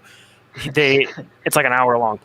You walk up the first path, you get your horse on a rock, and if you teeter it off the edge, it shoots you across the map, like great distances across the map, and you can control your character. And then once you get over where you need to be over, and it kind of loads in that area and unlocks it for you, I don't remember if you land and like kind of like gradually come down land, or you just save quit right there and it spawns you down in the area where you're at. And then but what you do is you make 2 save files for the one game, and when you need to tilt and like shoot off again, you just go back to when you were first at the like what's it called, the rock in the beginning.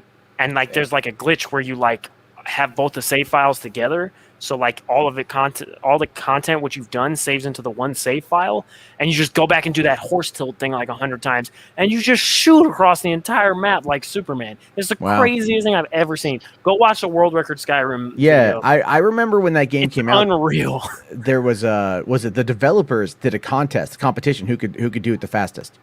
Oh, and believe it or not, the developer was able to finish Skyrim in like 2 hours and 15 minutes, I think, and like beat the whole game. The craziest one I saw was somebody did a speed run of Morrowind in 27 minutes. That's wild. Whoa. And it's like, how did you do Morrowind in 27 minutes? You know, and a lot of it again is just. Oh, excuse me. The world record speed run for Skyrim is like 22 minutes, not or 30, something like that. But yeah, it's like, I'm like, what? That's wild. I mean, like I was like 12 years old, and I remember like looking at the hours. I put like 140 hours into that game. So to do that in 20 minutes. I started replaying it. I'm like, I'm just gonna do the single player because I never beat it when it came out. Because as always, I have OCD, so I just kind of have to go through all these things. And then I was playing the game, and then I didn't realize that all the DLC was there, and I thought I was just going to another mission, and I ended up on Schlossheim, whatever it is, the Dragonborn DLC, and I'm like, well, I'm in Morrowind now, and that's where I've been for a couple days, just doing that stuff. And I'm like, crap. I love it. You've been. Go ahead, Ty. We do have we have two more things that we need to get to. Austin asked that we watch We're gonna trailer. Watch it? Yes. We're gonna do that, and then we're gonna talk a little bit about some things Dave Bautista said today, which will surprise a lot of people.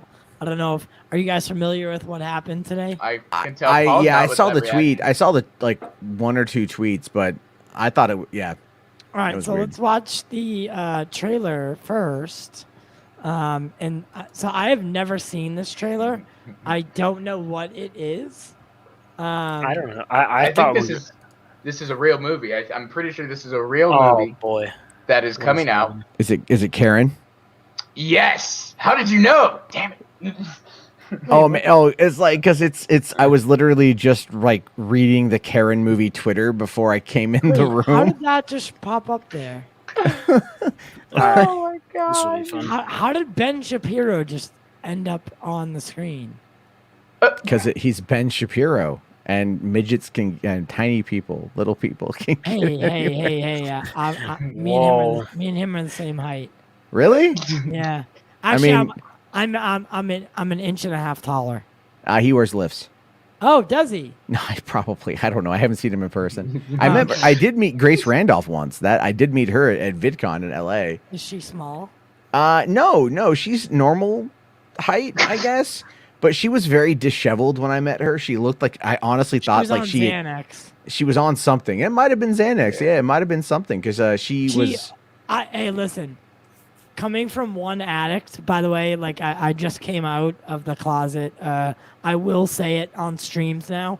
I am a reformed alcoholic. Congratulations. Congratulations. Fantastic. Yes, I've been sober for I mean, I stopped really counting because it's been so long. But I've been sober for a long time, and from one addict to another, she is most certainly on something. Yeah. I can tell you without a shadow of a doubt, whether it's prescribed or not, she's on something. Oh, it's Because her eyes are like a dead they're giveaway. a dead giveaway. Yeah. A dead giveaway. The way she's gleaming, you can always tell by her pupils and the way her attitude changes. She gets, and she gets, okay. I've never really like put a lot of thought into it.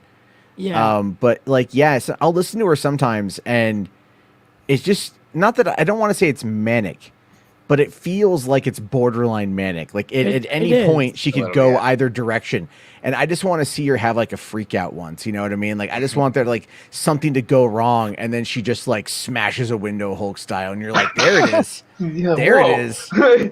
Yeah. So all right, so let's do this. I can't believe we're doing this right. I don't know what this is right by now. the way. You don't know what this is? I have no Don't- idea what this is. Don't tell him. Don't say I'm not. anything. Just play it. This is real, but just know that this is a real This is movie. real. This is real. All right. And this is can really you- coming. Can let me know if you can hear the audio. Yeah. Yes. Good. All right. Guess this is a long way from East Point. Baby, you just gotta give it a chance.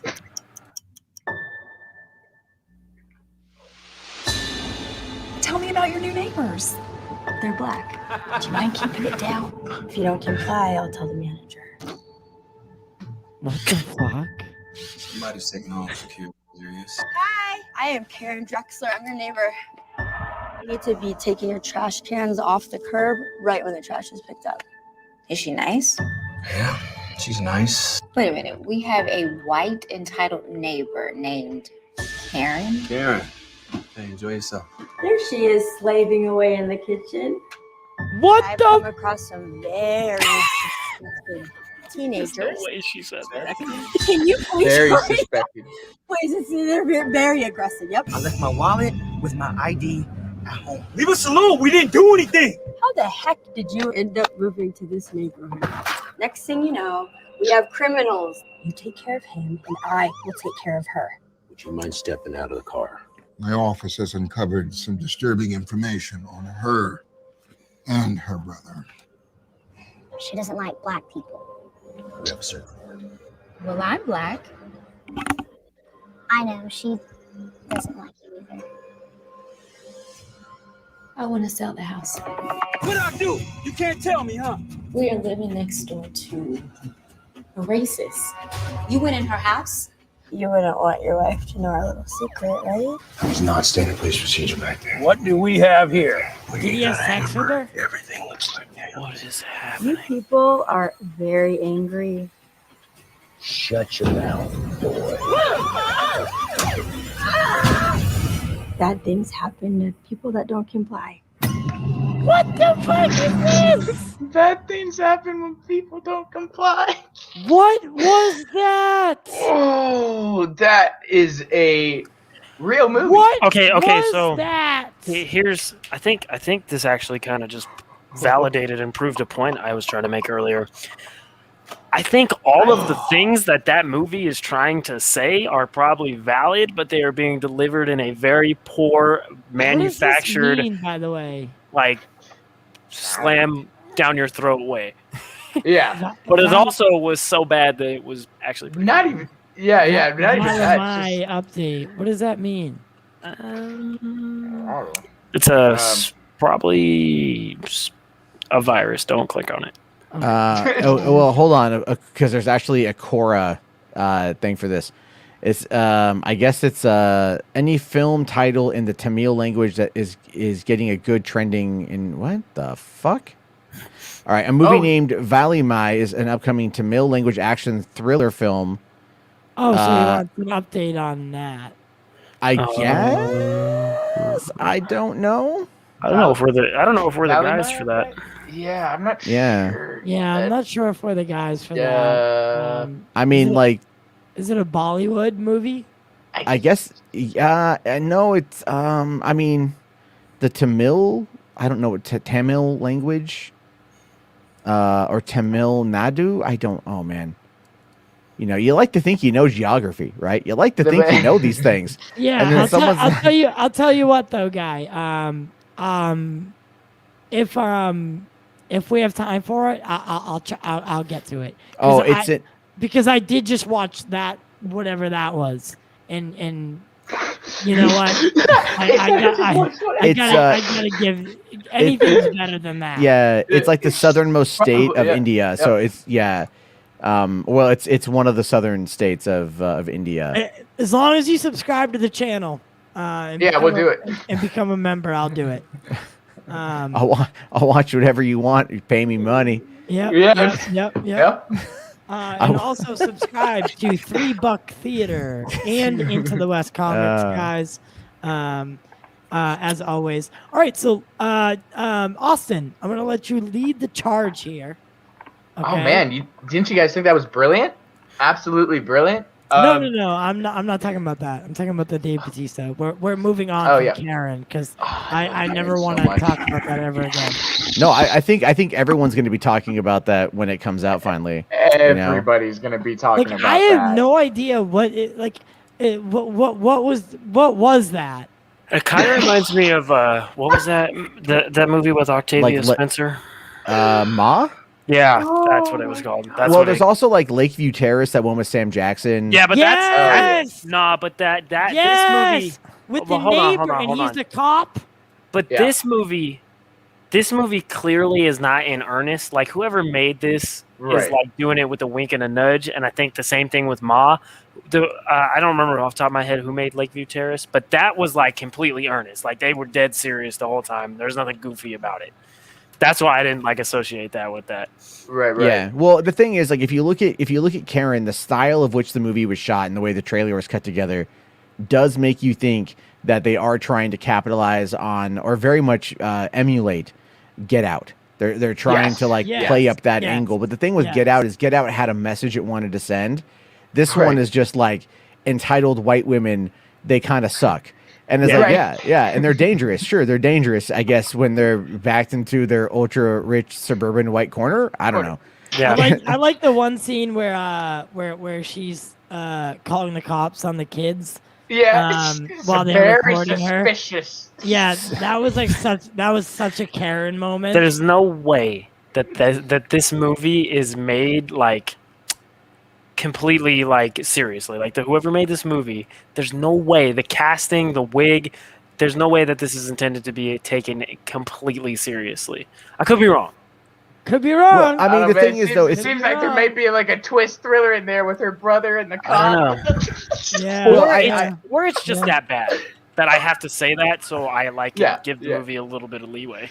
Because the director is a guy named Coke Daniels. Yeah, I saw that. He might have been on a lot of coke to make that movie. Yeah, is this a pseudonym name or whatever? He doesn't want anybody to know he wrote it. He's definitely about it. He says that it's a feel-good film. There's a Daily Beast article that went up 2 hours ago. That's the title of it. But apparently, a lot of people are trying to say this looks like Get Out, and this dude's like, no, it's not Get Out. It's not Get Out. It's not Get Out. It's totally different from Get Out. It's like, dude, you cut the trailer to make it look like Get Out. Yeah. Actually, hold on. The people who cut trailers together are not the company and people who make the movie. That is a fact. That's true, yeah. They shipped the footage off to people and they cut it together on their own. There are probably rare instances, like probably Marvel and a couple other, but for the most part, and this is how movies get spoiled and ruined in trailers. Most part, there are independent companies that put trailers out for companies, and that's how stuff like that happens. Snyder, so I don't know if I want to entirely put the trailer on him, even though he seems like a goof. That might not have been what he was trying to well, he's Snyder defending is it. Heavily involved in his own trailers. Yeah, by the way, just so you know. Yeah, there's exceptions, but for the most part. Yeah, there are a few exceptions. Yeah. All right, but Austin, lead our conversation. It's our final one of the day. We're actually only supposed to go like 45 minutes, but We've been having such a fun time at 4 a.m. So Dave Bautista, not sure what's going on here. Not sure Yeah. what's going on here. Quick shout out. Hi, Obs. Love you. Thanks for tuning in. So Dave Bautista today, he was getting a little riled up on Twitter. Somebody tweeted, I think it was a day ago, a couple of days ago, they were like, I want to see John Cena, Dwayne "The Rock" Johnson, and Dave Bautista in a movie together. And he quoted the tweet, responded back, and said, "Nah, I'm good." And so that was the start of that. People were like, "Oh, okay." And then today, James Gunn had a big appreciation tweet for, I think it was his first AD, his first assistant director, and how they keep him on time, they keep him showing up on set and under budget. And Bautista responded again, quoted the tweet, and said, "Oh God, let me pull up here what he he was like an asshole." No, it's been deleted. He deleted the tweet. I'm sure you can find it. Yeah, I think he said what? the tweet. It? Yeah, not long after posting it, like maybe an hour after posting it or something like that, because he said something like, "Subscribe." The guy's what he said something like he's like, "Oh, he was always he always treated me like an asshole, but the job got done." But he gets the job done for sure. So James Gunn said, "For me, the most underrated position on set is that of assistant director. To me, a great one like mine is as or more important than any producer." Again, Bautista said he treated me like an asshole, and then Gunn responded with tough love. Tough love, right? And Bautista again quoted that tweet and said, "Tough love is doing something somebody doesn't like, but it's for their own good. It's not the same as treating someone like an asshole to stroke your own ego." Quote unquote, Mr. Bautista to James Gunn and James Gunn, assistant director. So boy, oh boy, the Guardians of the Galaxy 3 set's gonna be fun. Look, I think that we could read way too far into this, because I know for sure that if a friend of mine said something like that to me, I would respond the same way. I would be like, "Hey," Right. And that's probably why he deleted him. He was just kind of standing on his ground. And he probably talked to James. Look, there I go, just making shit up. I don't actually know what happened, but I could see how he had posted them, and then he deleted them, and then him and James talking. He was like, "Hey, I do mean what I said, but also that wasn't a conversation we should have had in public." Right. So I'd be willing to bet their relationship is okay. But I will say it was surprising. What do I know? It was surprising because it's like, if you guys know, Bautista was the main one. He was the first one of the group of the Guardians to stand up for James when he got fired. He was the only one that came out and said, like, "I won't do the fucking movie without James Gunn."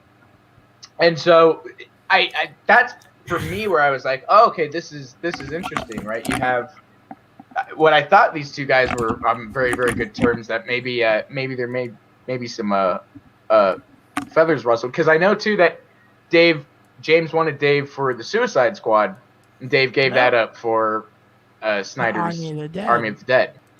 So I don't know. Maybe there's a little love lost between the two, but I mean, like you said, Paul, I could be reading into this far too much. But I think the thing with to backtrack a little bit, the thing with Bautista, The Rock, and Cena, I think that Bautista wants to separate himself from The Rock and Cena as being. So I think Dave is taking acting a little bit more serious than the other two. I think he wants to be a lead role, but I don't think he wants to be typecast as, the WWE action star.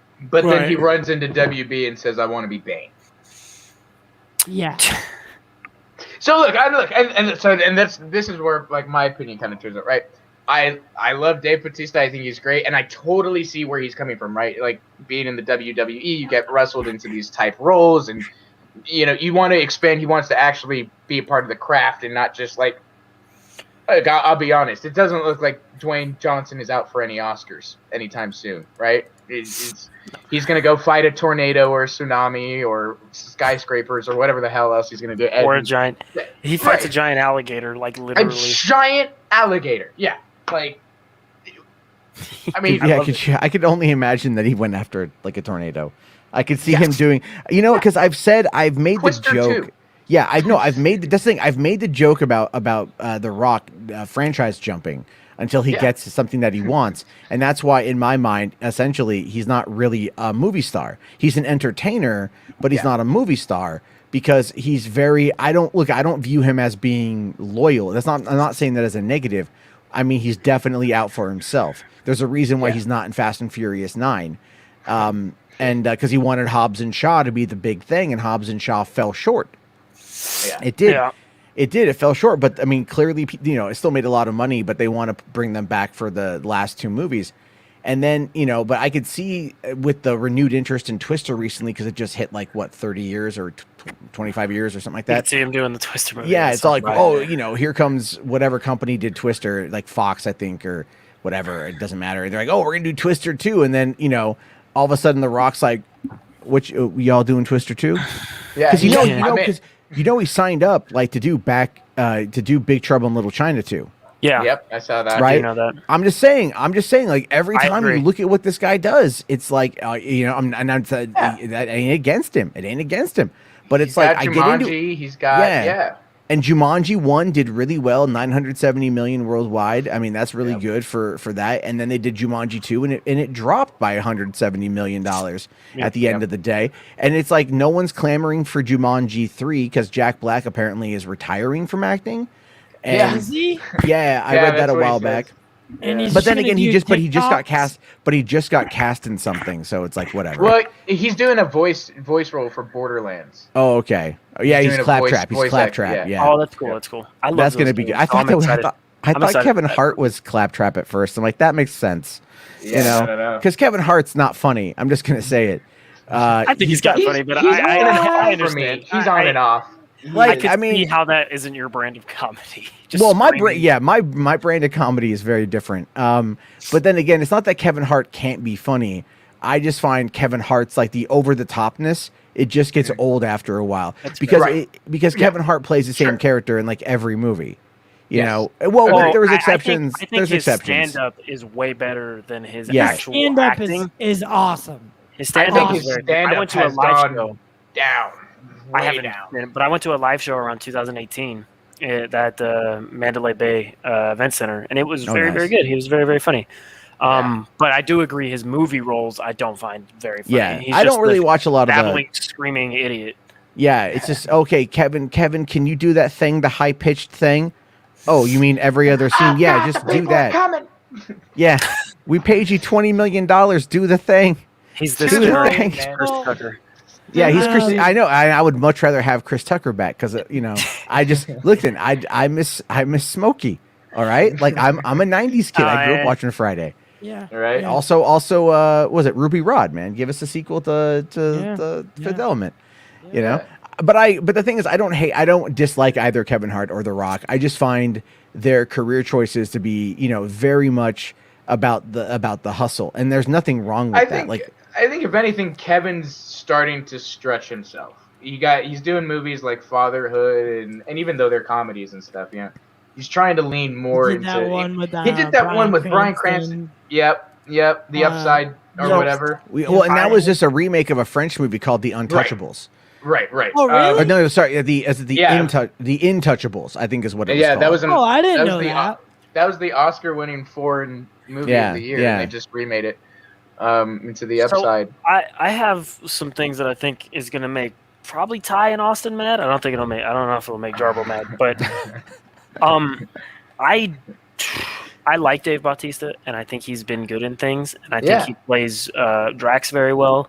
I think he was very good in the small part he was in Blade Runner, but I think he was pretty not great in Army of the Dead. And I think he is the reason a lot of the small moments fell flat for me, because when he was supposed to be conveying emotions, it seemed to me like he was pulling from memory from reading from a script. That's how he came across to me in that film, and I think that's a big reason why a lot of the small moments in that film didn't hit for me. Like all the food truck talk, like the whole time I was sitting there watching it, Austin was with me, and buddy Donovan sitting next to me, and Donovan was in the same boat as me. We're sitting there listening to the talk, and we're like, "Holy crap, this is boring."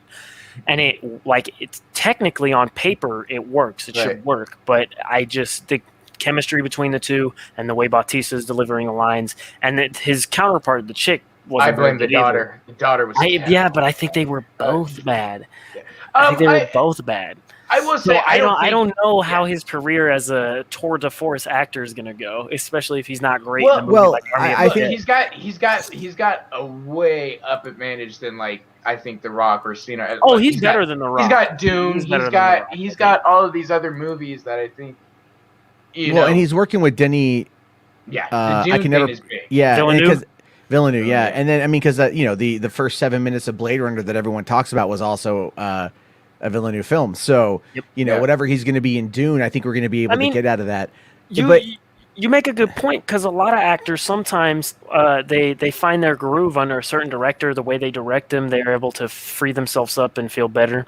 Yeah, and they get a better performance out of somebody. So you could be right about Denis Villeneuve. That's the thing. The thing though with Zach is Zach is a very visual director, and so like putting good actors in those roles that are going to be able to they're going to be able to work with him in regards to getting the visual shots, right? So it's like true. Billy Crudup as Dr. Manhattan in Watchmen, he was able to bring a lot of like kind of gravitas to that role, I think. Yep. And then the way Zach was, because he presented this performance that was very well done. And like the comedian and everything else, like Jeffrey Dean Morgan's a good actor. Dave Bautista is, he's known for doing something called like My Spy, right? Or not, no, like whatever that one is that Amazon got last year, the kid movie, or Stu Boy, I know, or like Drax the Destroyer's got good comedic timing, but that's also James Gunn or the Russos directing him. And playing that up. And this one, he was meant to be like this kind of soft, sensitive soul who also brutally murders zombies. And it kind of felt like this is going to sound super weird. I know that Zach was completely unchained on Army of the Dead, but I kind of want a director's cut. Like I kind of want to see if there is a director's cut to this with more things. Because that the food truck stuff really didn't make a lot of sense to me. Like the last thing he says is, "Oh, I was going to do like what was like sushi or some crap." Or I don't know what it was. Like that. It's like he's making a joke as he's turning into a zombie. And like, by the way, the whole reason why they went into that whole thing was, for at least the daughter, was to get her friend Gita, and Gita got yeeted.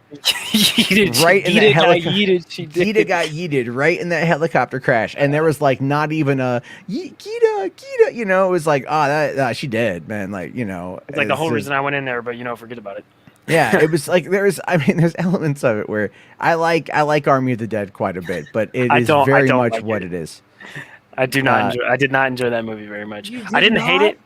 Nah, I did not like Army of the Dead. I thought it had its moments. I think some of the action stuff was a lot of fun, but like the small moments fell flat. The entire first 35 minutes. Oh, hold on. Let me caveat that with the opening scene is fantastic. I really love that opening scene. But after that, the whole getting the band together, I was very bored the whole time. I was kind of not digging all the acting. And then at the end, when he starts throwing stuff in where like the zombie gets shot and blue flies out of his head and he's a robot. And I'm like, why? Why do this? This doesn't make any sense. It's a setup. But you can set things up better than that and actually have something that makes sense within the narrative of your film and not just thrown in there and not touched at all. And then also, I think it was meant to be. But also that zombie was the zombie from the beginning of the movie. No, it wasn't the one that he shot randomly in the middle of the casino. Yeah, I thought that was the same one that was at the beginning. Okay, maybe I gotta watch. The guy wasn't wearing a shirt. I thought they're a bunch of different zombies. It's different zombies. Okay. But and then I will say this. Another big problem I had with it. Yeah. I'll let you go in a second. Go ahead. So when a zombie bites a person, they have always changed within seconds to minutes. I'll give what did Dave Bautista probably have 5-10 minutes before he changed? That was the most. And then all of a sudden you have one character without any reason who takes on the generous end a day to change. Bro. Why? Bro, because you're not going to give me a good anscer. But it's okay. I am. Okay. You can't say it's because Alpha bit him because Alpha never actually bit him. No, the bite, it never broke skin. Then why did he change at all? Because the venom. Okay, so if a spider bites you, right, like a venomous spider bites you but doesn't break the skin, the venom is still gonna go. Your skin is porous. right? The venom is going to make its way in. It's just going to take longer to get through. If you look at the bite, it didn't rip the flesh. Well, with that logic, if any of the blood from the zombies got on anybody and their skin absorbed, like just from the way your skin absorbs things, then they should be changing into zombies. From just the fluid contact. But what about the low yield nuclear blast? Right? Yeah, Like, I mean, all right. Like, no, don't get me wrong. Like, I'm a defender of the tactic. All right, I really am. I'm a defender of the tactic, but at the same time, when it's all like, there's that line in the movie when they go like on the news report. That's like the president was going to do it on the 4th of July because it would, and we quote, it would be cool. That was funny. And but the thing is that was actually a dig at Zack Snyder.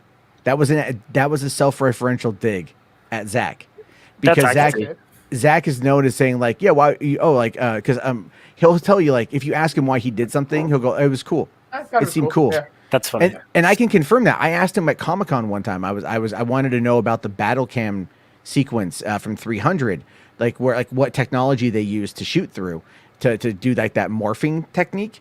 Because apparently that was done like it was like done 2 cameras. It was 3 cameras shot through a prism apparently, and I just wanted to know more because at that time I had just graduated film school, and and so I asked like, I was kind of curious about the technology behind that, and he goes, oh no, it looked cool. And I'm like, thanks, Zack. Right? Yeah, right. Like I waited in all this line to get this question, and you're like, yeah, because the thing is, Zack can't really talk publicly. Let's just be fair. He's never been able to really kind of handle like, because he kind of if you've watched any of the live streams he's been on, you can say he's there's an he needs to be walked through. Like he can't lead the conversation. He needs to be led through the conversation. Yeah. Mm-hmm. Well, and that's where I think his wife does a great job. Yeah. Yeah. To touch on Paul's point real quick though, because and also before you go, Army. I want to say I don't think Army of the Dead is horrible. I don't like it. I understand how you could find merit in it. Well, because I don't enjoy it, but I'm not going to sit here and tell you I don't understand how you. Paul sounds like with a lot of things. So yeah, it's like if you were to ask me, out of 10, what would I give Army of the Dead? I'd give it like a 6.5 out of 10. That's not a terrible score. I actually think that's positive on Rotten Tomatoes. I'm pretty sure actually. Yeah, 6.5 out of 10. I think that's positive in Ty's mind. Technically, that's technically a positive rating. But that's not a great movie to me. Not one that I'm going to give glowing reviews. To Gavin, since Justice quit the podcast, I needed to do a podcast today, and Austin was sick, so I had to wait for Austin to get out of the hospital. And it just so happened that was midnight my time. Yeah, midnight his time. So we're just doing it now. We're having some fun, actually. And I slept all day. He slept all day. Like I'm actually having a great time. Yeah, I agree. But we are going to be wrapping it up in a minute. So yeah. But I will say this: I liked Army of the Dead. Right? For me, it's Zack Snyder, full Zack Snyder, and for me, that always comes like with flaws. I think whenever a director is let loose like that. But I think one thing I hope Zack doesn't start to lean into this, because he did do it. He did it with Batman versus Superman, and he did it obviously with Zack Snyder's Justice League. It just makes more sense. Is this whole thing of like leaning into, okay, you have to go see my next film for this first film to be good. Yeah. And it's not just Zack that's starting to, I think a lot of directors are starting to gravitate, and it's always when they start going into a franchise. Well, whenever they start going into a franchise, there's this thing where it's like that new Mummy movie that came out a couple years ago is a great example. That movie is terrible and it's all set up. That movie is actually horrible. Like that's a bad movie. I don't even have much to say about it because it's so bad. Right. Exactly. Yeah, I haven't seen it. I didn't see it. It's horrible. It's really bad. But it's literally the whole movie is basing it on the fact that you're going to go see the sequel, and that most of the elements of the sequel Mortal are gonna make Kombat. this first film better. Yeah. Agreed. I'm Mortal not Kombat. saying it's happening. I don't like it. I don't agree with it. That's not what I don't want to go see. Like, I want to see a good Mortal Kombat movie that, of course, if it's good, yeah, give me more. Obviously, but don't have it rely on that. Like, this first movie isn't going to be that good, but the second one will be really good. Well, some movies do that where like they set up like the sequel at the very end, right? And then they leave you hanging, and then you never get it. And I'll catch some shit for this, and that's fine. But I think one of the prime worst offenders of this is the Super Mario Brothers movie from '93. because like at the end of that fucking movie, like they defeat Koopa, and then they go back to New York, and then all of a sudden, like, they're in the apartment, like, yeah, we're making the pasta, fucking Mario, and then like pounding on the door, and then they're like, Daisy, she's like, Mario, Luigi, I need your help, and then it like cuts to black, and I was like 11 when that movie came out, and so I remember seeing it in theaters on opening day, and I'm all like, Mario Brothers 2. Never fucking happened. It's been nearly 30 fucking years. Who played? It's a 30-year grudge, bro. Who played Mario in that movie? Dennis Hopper? No. He played Koopa. It was Bob Hoskins. He played Mario. Bob Hoskins. Yeah. But granted, he's dead now, so like, he is dead. obviously they'd have to recast. But like, maybe Hollywood could pull some strings to get Ron Jeremy out of prison, like under the guise that he just stops raping. Like he's played Mario before. Oh my god. Oh my god. So I want to talk about Zack Snyder for just a second. So I feel like I'm on here a lot, and a lot of the same people hear me talk about stuff. I don't want anyone to think that I like have anything against Snyder. I actually like if you lined up all of Snyder's films, I actually like more of them than I don't. I like Watchmen a lot, despite the changes from the book. I actually think they were good and worked for the movie. I love Man of Steel. That's one of my favorite movies. I think it's a great Superman movie, which I've said on this. I just think the movies after it didn't exactly build on it the way I hope they would have. I think 300 is great. Dawn of the Dead is great. I think up until Batman versus Superman, the only movie of his that I really didn't love because it was bad was Sucker Punch. But after, apparently there's a bigger part of that movie. Like he's teased the director's cut on that once he can get the rights back to it. Right. So it's like but then apparently there's an extended cut. That movie was really. I was so pissed when I saw that movie because it came out. It came out on 2011. So I was 29 and I was in LA, and I worked. So I worked for the company that owned the movie theaters where they do the world premieres, and they had just done the world premiere of Sucker Punch, and I knew the GM, and I called them up, and I'm like, hey man, can I go see? It's my birthday. Can I get tickets to go see an afternoon showing of Sucker Punch? And he's like, oh yeah, no problem, cool. And I go there, and this is a single screen 2,000 person auditorium, right? It is a fucking massive thing. And I go with my girlfriend, we sit down, we go watch this movie, I'm all excited, and then it's such a jarring experience in regards to the editing. Yeah, and it's over. Yeah. And I was more paranoid during the movie because Fukushima had just gone off in Japan, and there were about a week earlier, and there was reports about a plume of radioactive I guess smoke or whatever, coming in on rain clouds across the Pacific and was going to dump on Los Angeles. So and it was raining that day. So I'm like, oh my God, I just want to go see a movie and not think about radioactive rain, giving me cancer or whatever. And then the movie was terrible. Radioactive rain scene.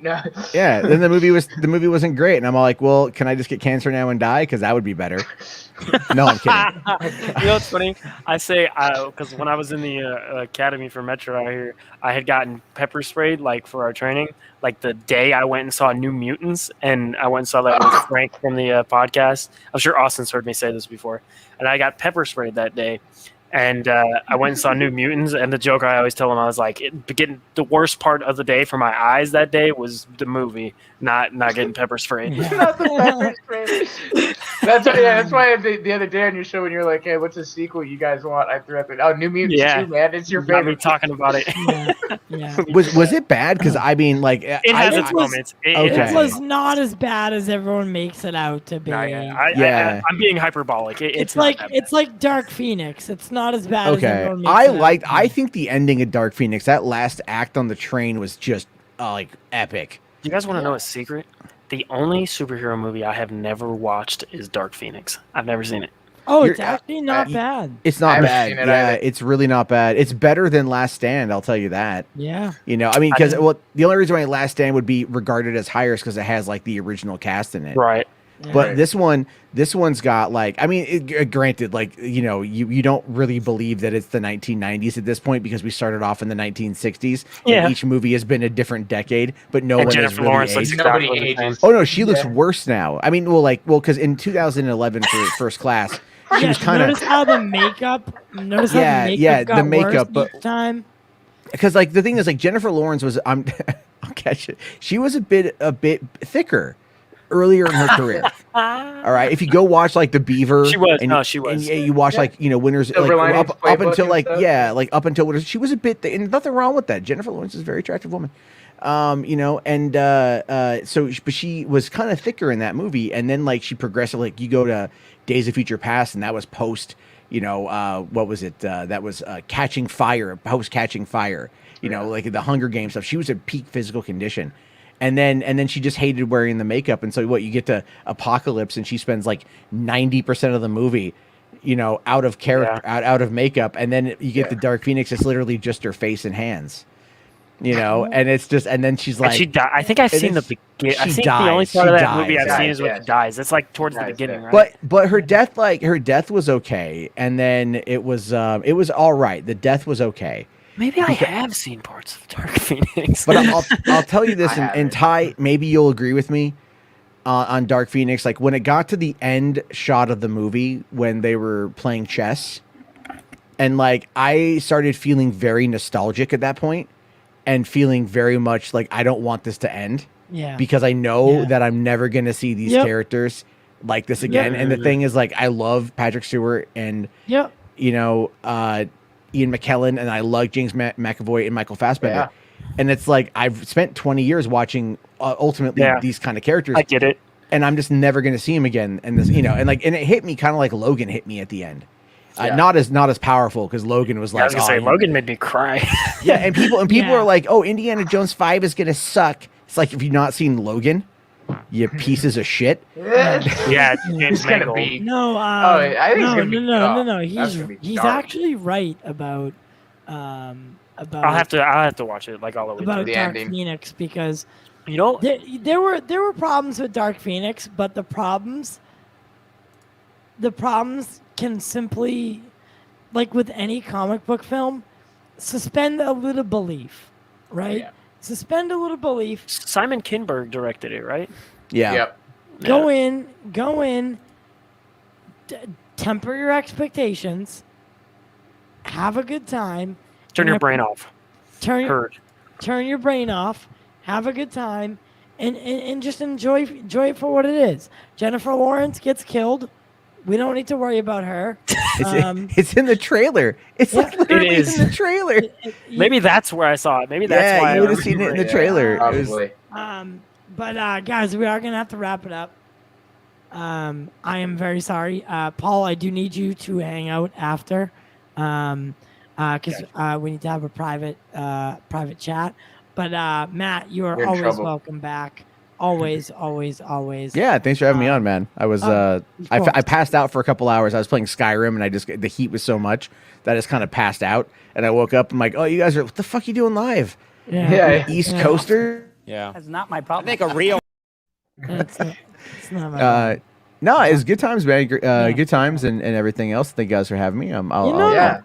Thank you for coming on. I love when you're here because you just got that.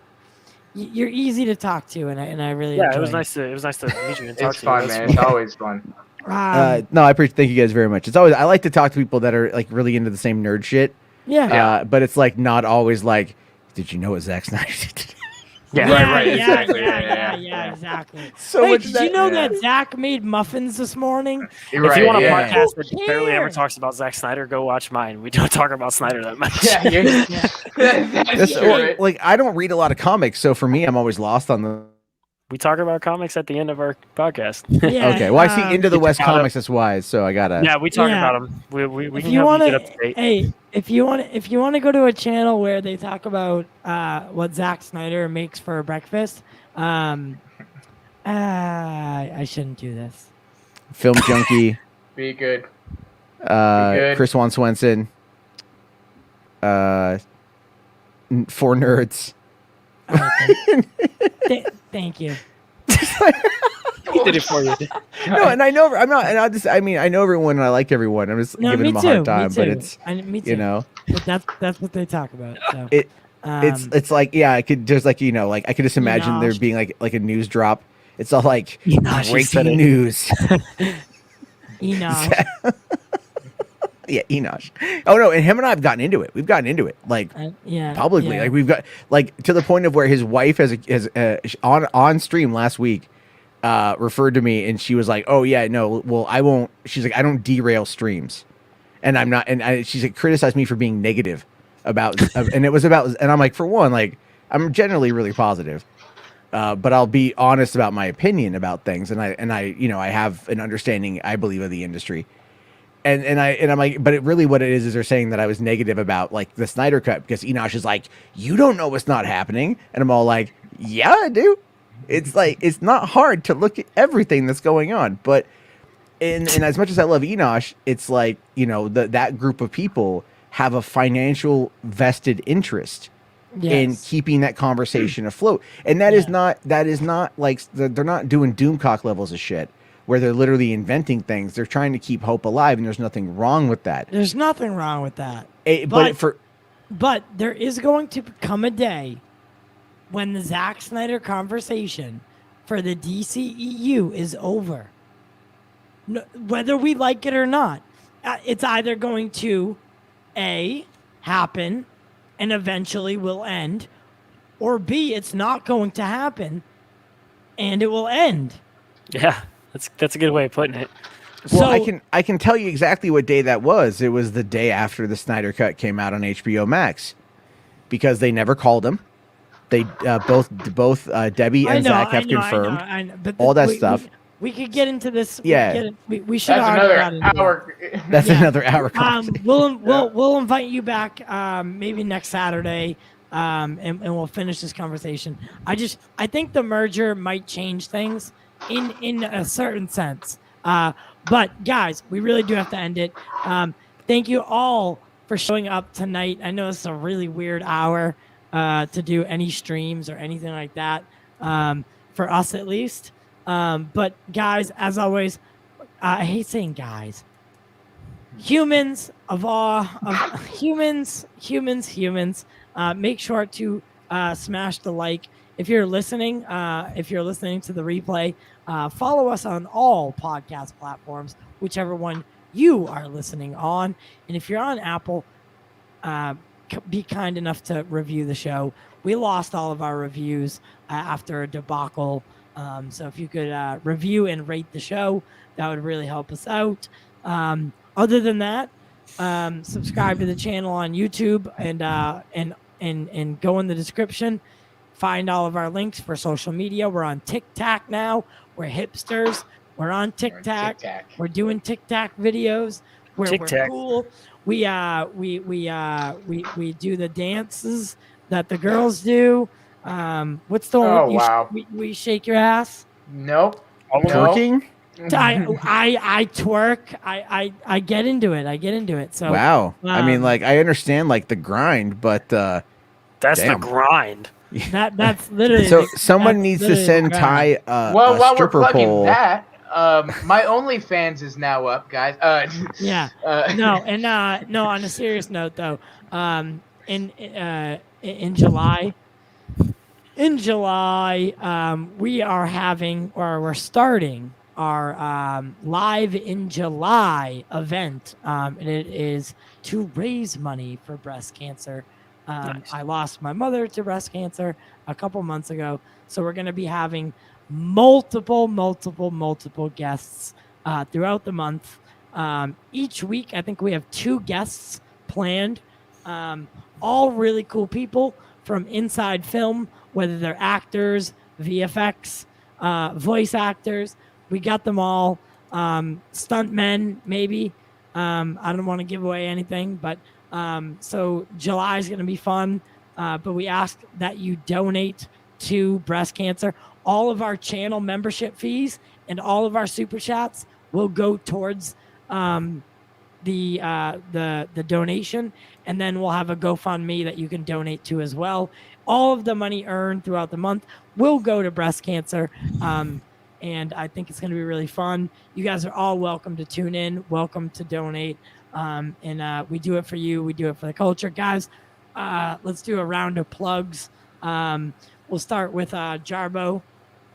Yeah, I'm over on $3 Theater, and I stream most nights when it's not face meltingly hot in the Northwest.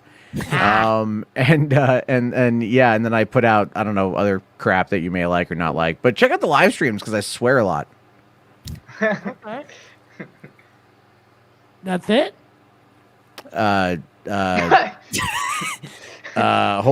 Be sure to tip your waitress. Oral sex is a good thing. Batman did nothing wrong. I don't know. I like it. Okay. And then Paul. You can find me and my friends, Frank, Donovan, and Sonny, over at Into the West Comics. If you want one of these, message us on Instagram at Into the West Comics. And then, I know. We got to get more shirts made before we do that. And at Into_Comics on Twitter, Into the West Comics on TikTok. And yeah, we appreciate any support and you supporting pop culture. We appreciate that. And supporting Jarbo. We appreciate all that because they help us out. Let me come on here and be negative. So it's fun. No, you're not negative. You're not negative. No, you could be a lot worse. So I'm just saying. Sometimes you just want to lay it on the table and go, all right, guys, it's happening. Yeah. Oh yeah. All right. Yeah. So Paul, make sure you stay. Jarbo, we will see you next time. All right. Thanks a lot, guys. Next Have a great one. time will be very soon. Okay.